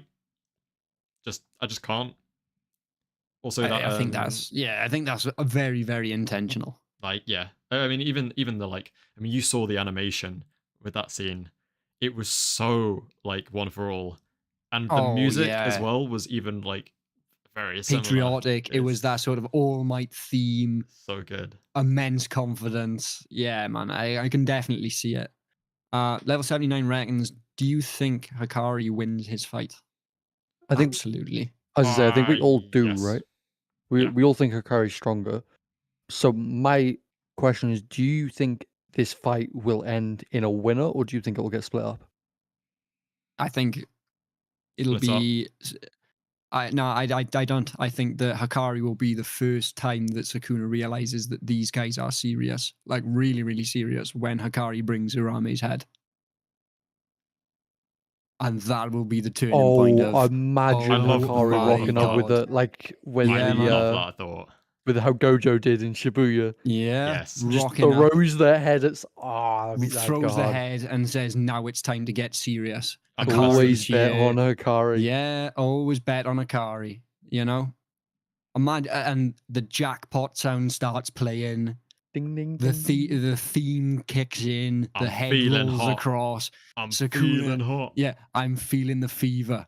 Sukuna to look at him and go, finally a worthy opponent. Because I've been fighting fodder for so long. And it's Hakari coming in. And Gojo behind him after he's fully healed. And Nobara comes back. and all of the co-pets. Okay. We hear the clap. The This clap. year. Gojo's back. I feel like plot armor would always save people from getting one shot by a world slash, especially because Hakari is so liked. Yeah. Like the world the slash should outrage be a wouldn't thing, be man. worth it. There's like That the is world one slash thing I ain't think. gonna do anything to Hakari. Yeah, that's one thing I think Gege had the idea of. Put it out and then went, oh, where do I go from here, actually? Yeah, I may have made this guy a little too strong. Yeah, I don't actually know what I'm meant to do here. I think like I much prefer the idea of just like the world slash should have just been exclusively a binding vow for that one instance with Gojo, One time. and then he just Yeah. shouldn't have had Yeah. it after that point. Because it's And become Kashimo too comes much. back, I let's feel like it's go. become too much of almost a crutch now. Like, Yeah. if Sukuna didn't have that, Yuta stated himself after literally taking it that he can get as close to Sukuna as he likes, knowing he has the output to survive any level of slash other than the world cutter that Sukuna has to throw at him. Yeah. It's Like, like, this is my Ryomen ancient Sukuna. Heian technique. Yeah, he was strong before he was the strongest before the world cutting slash. He is Ryomen Sukuna. The fact Yuta went into that fight and was able to get into a position and say, I can get as close as I like because none of this guy's like main curse technique is going to kill me. That would be so much more impactful if it wasn't for this thing that he'd literally just learned 10 minutes ago. For someone who hates Gojo because of Infinity, you'd have thought he'd learn from his mistake and not give a character something that causes characters to react by keeping space and not being able to get anywhere near the guy that you're trying to kill. Like, it's literally the same thing. You can't touch Sukuna because you're going to get world slash. Yeah. So now what you do? You can't do anything. See, as well as I feel like it just doesn't. It kind of does It's and the doesn't make ultimate sense because it's asshole. not like Yeah. it's not output based as well. So he can just it's like by changing the target. I feel like changing the target to space would apply to a lot of like. Why does it only have to apply to the slash? Do you get what I mean? Like, why can't like why couldn't you apply it to other abilities, therefore making yourself stronger, which Sukuna would certainly do. Yeah, like Yeah. I feel like Yuta has the Megumi probably as well to some degree, but obviously he's not here at the moment. Yuta and maybe Higuruma at some point, but like Yuta has the potential to literally the same way Sukuna did, like use Sukuna as a model to literally use a cleave as a world cutting slash. Obviously he was under a lot of time pressure. I don't expect him to do it there, but like I feel like the world cutting slash, in order to change your target, it can't just be, because it's not output based, it can't just be a, like, you have to do a chant and hand signs. It needs to be some, like, incredibly taxing binding vow, which I'm not seeing. There is no cost, there's no real cost for it, which makes no sense to me. Yeah, it's like everything else in the verse is very much massive output for massive loss or massive. I mean, it's the law of equivalent exchange, right? Yeah, exactly. And this doesn't hit the balance. So unless it is hitting the balance and there is a massive cost and we are just not seeing it, you don't know. Sukuna could have acolytes, which he's made binding vows with, that every time he uses a world cutting slash, one of those dies. I don't know if any of you have seen Chainsaw Man, but that's similar. right? Yeah, that's similar to Makuma's ability. That could be a very potential thing. And then eventually he runs out of acolytes if he spams enough world slashes. That So could be a way of toning it down. But right now, there's just no negative to spamming world slashes because It- we haven't seen the risk associated with it. It kind of segues into what Adrian said with the like. Do you think he sacrificed either the 10 shadows or completely sacrificed the curse technique altogether? If that's the case, that is completely ridiculous. Half of the Shikigamis are dead. It's completely useless now. I feel like it's not. You're not giving like Sukuna wouldn't be using anything from the 10 shadows now. Maybe Maharaga, but like I feel like Sukuna's so Oh, egotistical. He would I'm- not use Yeah, Maharaga. You wouldn't appreciate it. It all goes back, and it's a real weird cutaway in a tangent. But Elden Ring players, if you use spirits and summons, you are actually making it easier for yourself. It is the same way for Sukuna. If you use Shikagamis, he is making his situation easier by using other entities to support him. He doesn't ask for Arame's support a lot of the time. Ever. He wouldn't ask for support now from what he considers much lower beings than himself. The most I mean, I feel challenging like- thing he asked Arame to do was run him a bath. Like, unironically, is the biggest command that he's given I feel like- Arame. If Kinjaku was still kicking around, Kinjaku would just be sat on the sideline spectating. Like he would, and he'd probably be scared to intervene because he knows Sukuna would just take his head off. Yeah. So no like, different than yeah, no different like- than Jogo. I think Shibuya. the theory is something that maybe Gege also thought of. Maybe that was the exchange. But if Gege came out and said that, I would not be happy because he's given him nothing. Yeah. I mean, yeah. I think, again, it's the same idea of, like, that's why I think Yuta's technique and Hakari as well, like, are so much more broken when you consider things like binding vows, because they are effectively, like, we saw the use of, like, Hakari's ability to literally sacrifice body parts, which he knows he will get back, right? Not a lot of sorcerers would be able to do that simply because, like, you're just not getting your arm back. Yeah. He was like, he can make a binding vow. He can use his literal body as a way to, like, make binding vows to boost his output. Same with Yuta. Yeah. Like, Yuta obviously amped up his massive, like, love beam thing by literally, like, you know, that was a huge binding vow what he did. But even now, his massive arsenal of curse techniques can literally be seen as an arsenal of potential binding vows. Like, if you give up a technique, you get, I don't know, Yeah. something. It's No, like, no, there's just the yeah, potential yeah. for binding vows is so huge. And I feel like that's So- a mechanic that's really underutilized. Yeah. What you, the point Adrian made, sacrificing a potential chimera of every single 10 Shadow Shikigami, which includes Maharaga, is a pretty big sacrifice. Is Yeah. very true for anyone other than Sukuna. Yes. Like, Because you are comparing the best with the best. Yeah, And like- unfortunately, Sukuna's best is just a little bit better. Sukuna could, like, Sukuna with every single 10 Shadow, including Maharaga combined, would absolutely win against anybody. But he doesn't need it. And if Sukuna doesn't need it, he won't use it. Like, if Sukuna thought that he could still be in, like, Megumi's body, he would still be in Megumi's body. Mm. Yeah. Yeah. And I think that there could be a potential of us seeing Sukuna trying to do some sort of heavenly restriction on his body. And I feel like it would be a perfect way to get out of Higuruma ability and the confiscation ability. Mm. If he just went, right, yeah, you can confiscate my ability, but before that, binding vow, I am now heavenly restricted, I'll never use my ability again.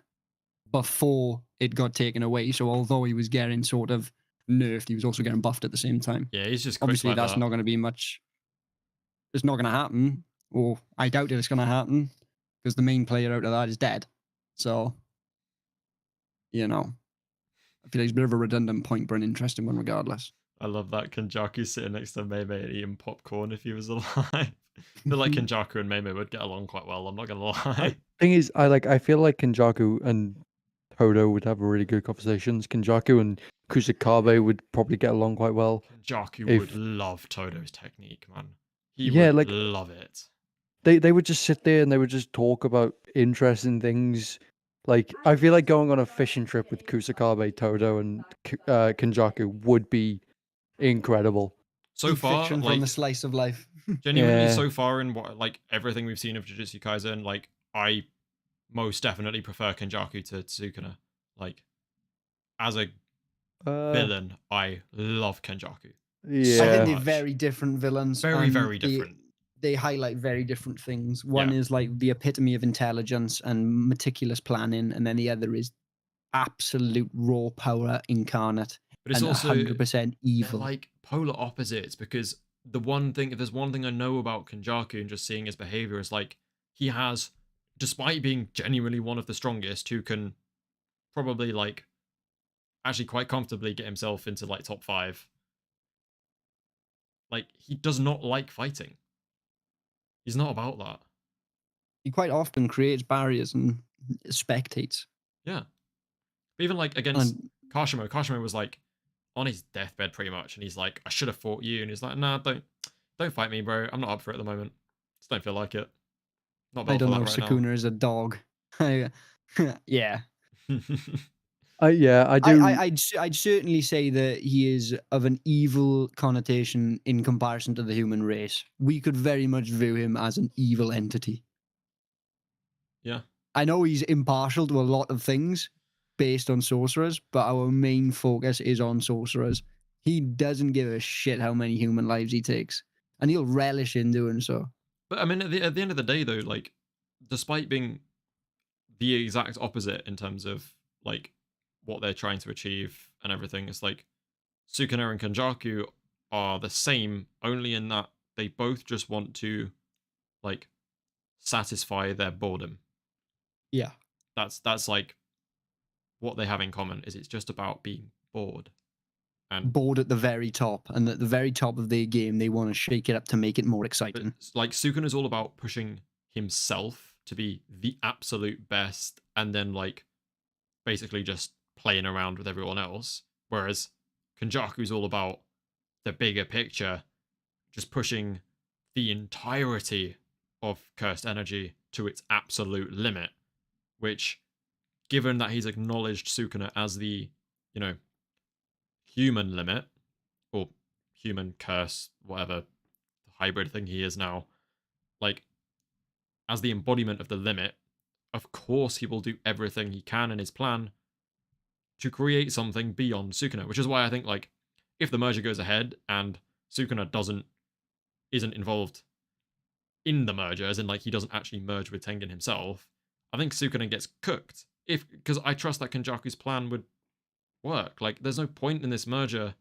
if it doesn't surpass Sukuna. There's just no point.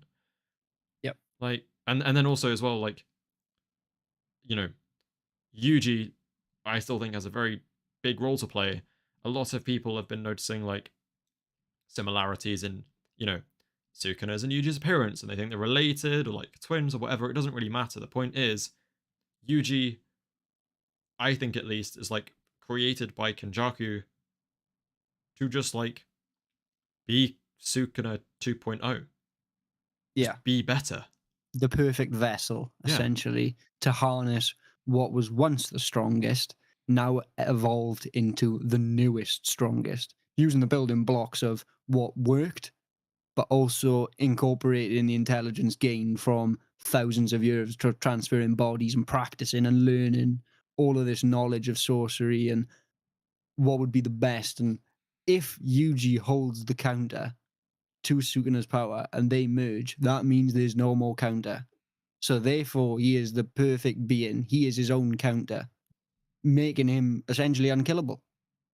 And also then And if I he just got want to groomed like... under control, yeah, like if he was groomed under Kenjaku's control, like he's done with countless other people over generations, if he thinks and he's confident that he can control Yuji, maybe even by a technique we haven't seen yet, like that could be disastrous. And the thing is as well, like, I kind of want to give Kenjaku credit here, yeah? Because in an actual, like, jujutsu fight, obviously Sukuna completely slams Kenjaku.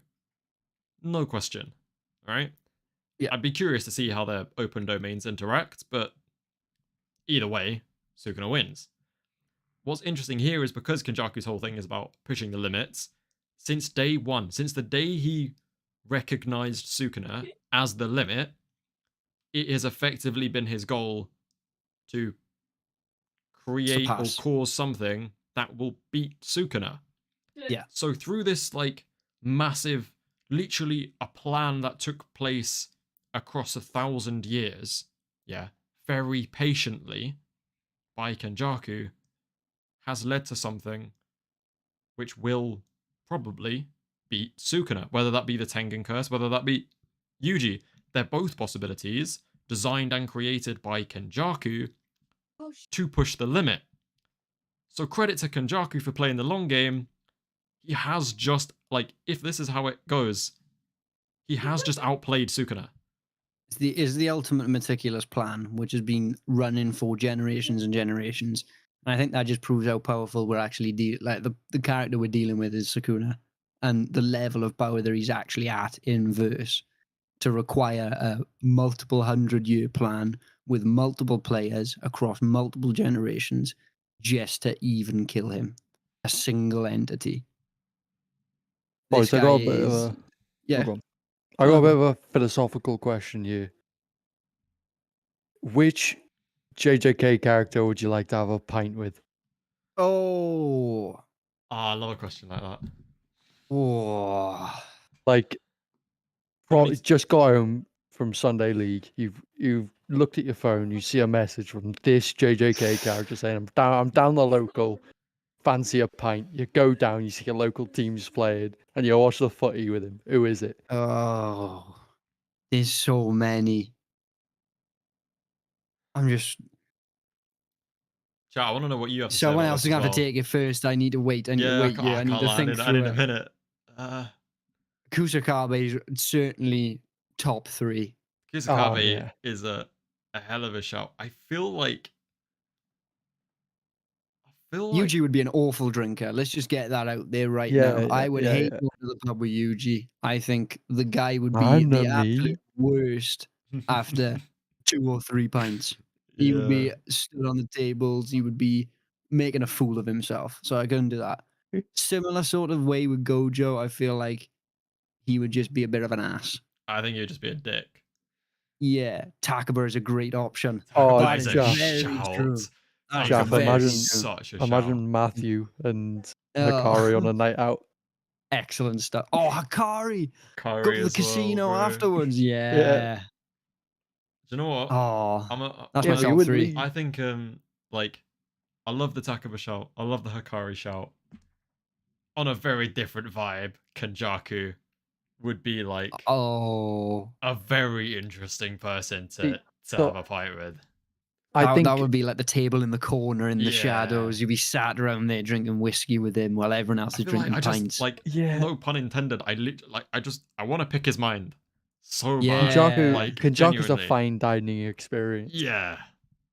Like, yeah. It's like if I I think went I'd out, go to it's Kusakabe. like, I'd want to study him. This is like if I went out with Porb. Like I'd want to just Yeah. study You'd be him. meticulously Yeah. sort of picking apart his character as you sat there talking to him. Yeah. But I'm sorry, Hakari just sounds like the most sort of fun on a night out. I think chat is agreeing with Takaba and Hakari. Yeah, Hakari's my favorite character too. 79. Incredible character, and I feel like it would start in the pub, but it certainly wouldn't end in the pub. You'd be hitting the No. casino, you'd be hitting the club. The guy knows how to have a good time, and especially if the fever starts to hit. That night would be far too interesting for me to turn down. So I'm gonna lock in Hakari as my drinking think- buddy. A good one, What have I done if you there? wanted to like go, just have like 1 or 2 pints, blow off some steam, and just get some things off your chest, would be Shoko. Yeah, Oh, but we know for a fact she takes it overboard with the drinking though. oh, I know, but I feel like that would be really fun as well. 2 bottles of red wine and Shoko sound pretty fucking good right Mate, now. I can't lie, guys. I am not going near Mei at all with an open bottle. No chance, bro. No chance. If What? me and Mei are next to each other and I have a pint and it's an open topped drink, I'm moving across on the other side of the Get room. out of there, bro. Get out of there. It's it's a bit of a mad one. Suggesting Maine to me. Can I, I don't fancy real getting quick room. that all the people here like the stream, and also liking the stream is the easy bit. If you feel like expending a little bit of extra effort, maybe drop me a follow on Twitter as well. It would be greatly appreciated. Also, What if would you're be if you're smart is not link your Twitter and subscribed, Twitch. then it's in the I'm not streaming on Twitch, mate. No. Oh, did I say Twitch? I meant chat. Can I do that? I guess I got it, can, mate. right? Right. I mean, I've just Shogo is a no, wait, the link's Shogo's a in chain the smoker. description. Julius does raise a good point though. If Takaba gets a little bit down him and starts getting a bit of confidence and Yeah, cracks a couple you're done jokes, for, mate. yeah, it might start getting dark. It's done. Yeah. No, I'm saying as well. it could Shogo's be a really chain fun as smoker and well, chain though. drinker. That sounds like Yeah. my kind of night. Yeah, that sounds like my kind of night. Shoko can hold that alcohol, bro. I She's feel like- Oh, experienced. yeah. I feel like Shoko would start the night with you and end the night in a group of like 10. Yes. She's Yeah. made amazing friends in the smoking area. But it's like it's two extremes. She either has like gone and spoken to everybody or like nobody. Yeah, Just go home alone.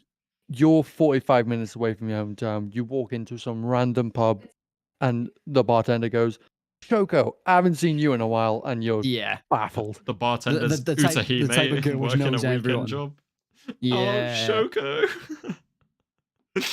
Takaba's skill Utahime, unlocks I dark feel humor. like if Gojo's not there, I don't know what Utahime is actually like as a character. Like, all I ever see her is Yeah. grumpy, but at the same time, I only ever see her when Gojo's there. So, We see a little Yeah. bit of her with Mei, and I feel like we saw a nice little bit of her character there, even though she was. vibey Yeah, I like that little section with the repeating rooms. I think that was a nice little character interlude. there. Also, just Yeah. flex. It was a great way to flex their new animation. Like, Yeah, so good. I saw something on Twitter that was saying that Gojo and Utahime's relationship is so special because it shows Gojo's A drunk sort of Takaba ignorance CT to not does sound terrifying. notice I that can't lie. Utahime can either genuinely go hates him, Really well or really badly. and he is just a little bit stupid. But on the Yeah. flip side, he also likes Utahime for that because and appreciates that she isn't treating him like a god because she doesn't like him and she treats him like she doesn't like him. It's humanity towards him, which he doesn't see from anybody else. Because it's normally just, Yeah, and we are humans, you were a god, do work for us. he loves Which it. I think is really nice. Yeah, I like that a lot. Talk about Toji and his contract with the Zenin. If Gojo dies or gets injured, Megumi will be welcomed as clan leader, and he wanted to be there to raise his son and change the clan from his way.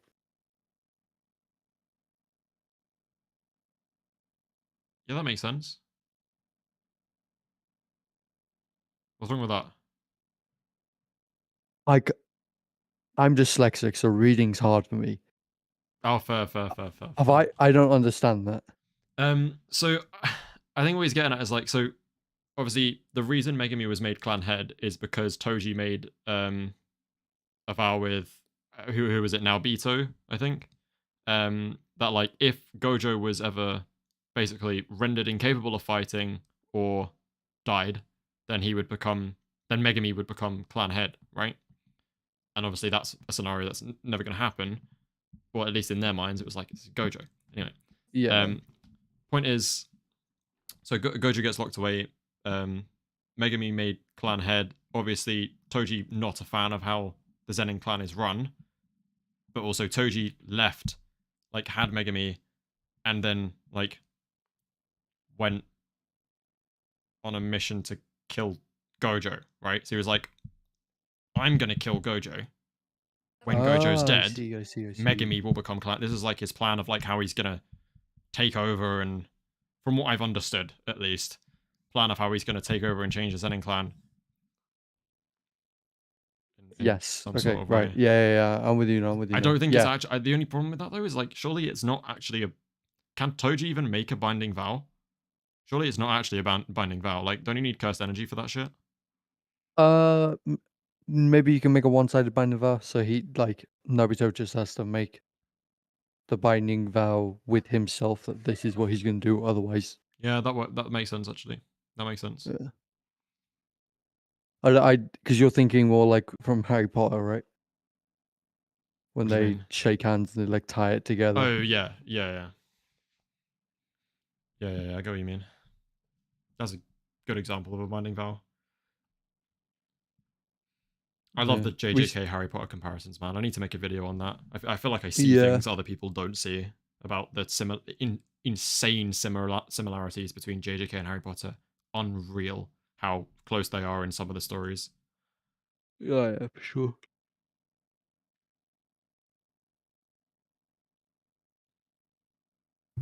The party place would be Hakari and Todo drinking. Agreed. Toto sounds fun. Todo at a rave. Oh yeah. Do you know what though? At the same time, Marky. I Yeah. think she'd be too serious. Marky, Nah, see, I feel like alcohol might like you would need Nobara there, I think, and that would be a wine. Oh wait, type of Nobara is vibe. a shout as well though.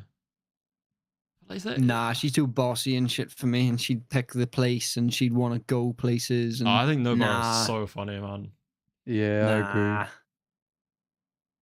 Not my type of night, gents, unfortunately. I think Nobara and I would vibe. I think Yuji would do my head in, but I'd like him. And I think Megumi would be way too quiet. And yeah. Wouldn't laugh at any of my shit jokes.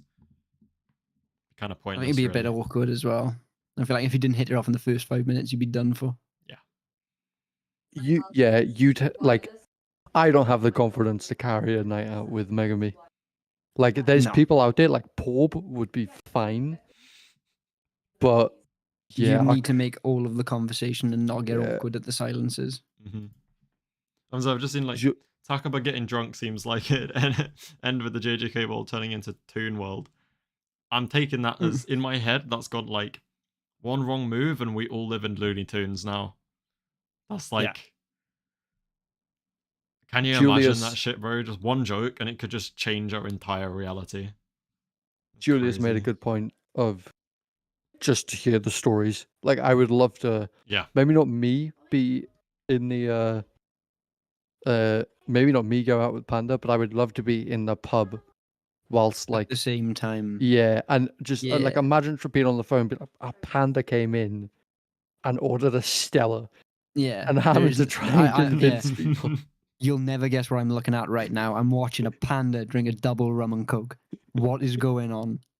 Why? I'm sure someone may have slipped me something. Why? Also, that's made me think. The whole Takaba thing made me think. Someone very dangerous to go drinking with is Inamaki. Can you imagine this guy starts like, bro? If he just like gets a little bit too much alcohol in him, and someone like knocks him over and he spills his drink, the shit that could come out of his mouth is unreal. So many people within Inamaki's Russian roulette. It's like that is not as bad as Takaba, but that's pretty damn dangerous. It would be an awful drinking session as well because you literally just have to listen to anything. You literally just have to listen to fish ingredients all the time. Sushi ingredients. Fish ingredients? Fish ingredients. Is there any ingredients to fish? Is fish. It's just fish, yeah. Just fish, yeah. Did you quite know short list. Bungee gum has both the properties of rubber and gum? If I had a fucking penny for every time I heard Hizuka say that, my god. Oh, mate. I wouldn't need YouTube. I wouldn't be living off pasta. Hey, nothing wrong with pasta, man. Even rich people eat pasta, I think. Yeah, very homemade I should stuff. ask one, actually. I don't think I've ever heard. I was going to drop a name. I maybe... Okay, never mind. Name got dropped anyway. Poop yourself in a marquee when someone spills his drink. Thing is, that would just That'd be affect everyone awful. in the area as well. Oh, it'd smell It's awful. just so That'd be the wor- terrible, bro. Oh, That would be the worst night out ever. game of Sat bogeys in the with middle of the pub and Inumaki. everyone shits themselves. My goodness. No. That sounds actually like a nightmare. Oh, yeah, but you do a pub crawl, and when you finish, Inumaki Yeah. just shouts and you run away. Yeah. After every pub, you just send them in last. Oh, I'll tell you that is what. so cruel, bro. Jogo drinking, I don't think would be the most interesting, but Mahito. Mahito. Oh no. Oh, Get that brother away from me. No, that would be funny. I Mahito can't two lie. I feel shots like down. it's worth taking the risk to see what that would look like. No, not a chance. Oh, I'm I can not only scared of imagine what the Mahito, inside of bro. the pub would look like afterwards. I would. Never mind. Yeah, never mind. After you think about it a little more. Yeah, maybe not. If there was an ounce of humanity in him, I would sort of say yes, he's going to be a very interesting person to go with. But the fact that he's just completely deranged, surrounded by humans, What were we saying about Geto? Like not Kenjaku, actual Geto. old ghetto. Yeah. I think it would be cool, but I feel like you get to the pub. Yeah, Geto And- Geto would start just like calling people bad things who aren't sorcerers. No, I feel like and just straight up murdering them as well. you Hey, get the Takaba and Inumaki would be terrible. Adrian, man. MVP of the stream, mate. MVP of the stream. Thank you so much. Adrian Love again, man. Also, yeah, the Takaba and Inumaki combination. Maybe throw Mahito in there as well, and you've got like the worst drinking group ever conceived. Nightmare blunt rotation right there. Yeah.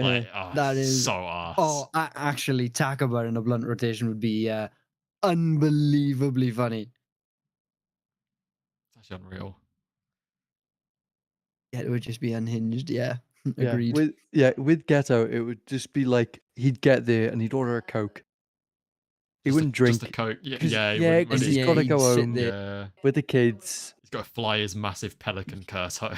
Yeah, Can't and be you're just drinking. have one, mate. Like, don't worry. Like, it's not like you're driving. He's got kids No, as I well. feel innit? like Yeah, a he's- glass of water and he'd sit in the corner and he'd just stare at the glass of water while looking at everyone sat around him having a good time. He'd just, Yeah. I Him- don't know. Him and like in the other corner would be Junpei as well. Yeah. Oh, everybody hates me. With a fucking lemonade Shut or up, some man. shit. Mhm. Like, Yeah. She's got tap water. yeah. Yeah, sorry guys, I've got an early start in the morning. I can't do anything. Yeah. Oh, God, it's Saturday night. I've got commitments tomorrow. I'm sorry. I can't lie, the stream's getting wrapped up anyway. I need to go. Bro, I had 3 hours of sleep last night. That's not good. Oh, my sleeping pattern has been in the mud lately. I've had so many in life commitments. It has been unbelievable. I wrote, recorded, half edited a video, right? Today's video. And then I was up with Porb, like waiting for leaks. We got to like 4 a.m. and the guy is like, actually, never mind, they're delayed. Go to bed at like 5, I think. They get dropped an hour later.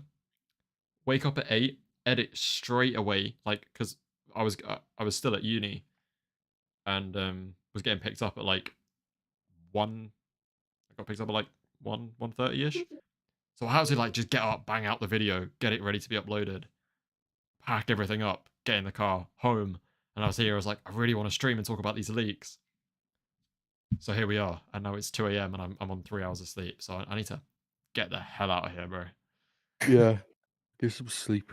Get some sleep, recharge your batteries, ready for and the next upload.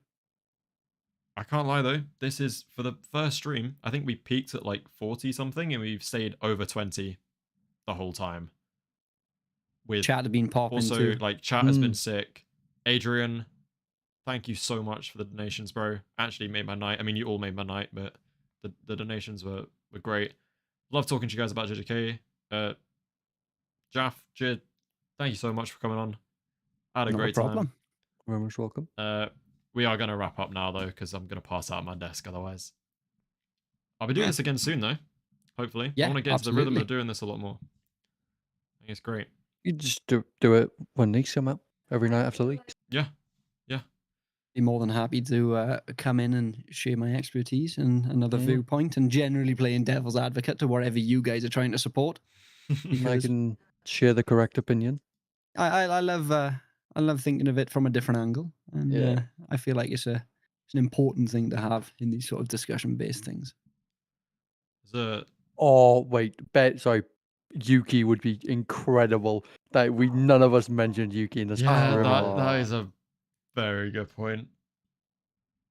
That is a real good point. But we can't get into it. We'll have to shelf the idea. I have to keep it.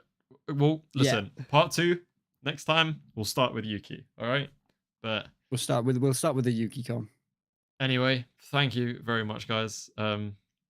I will see you soon, hopefully, for maybe a chapter review this weekend. Anyway, thank you very much.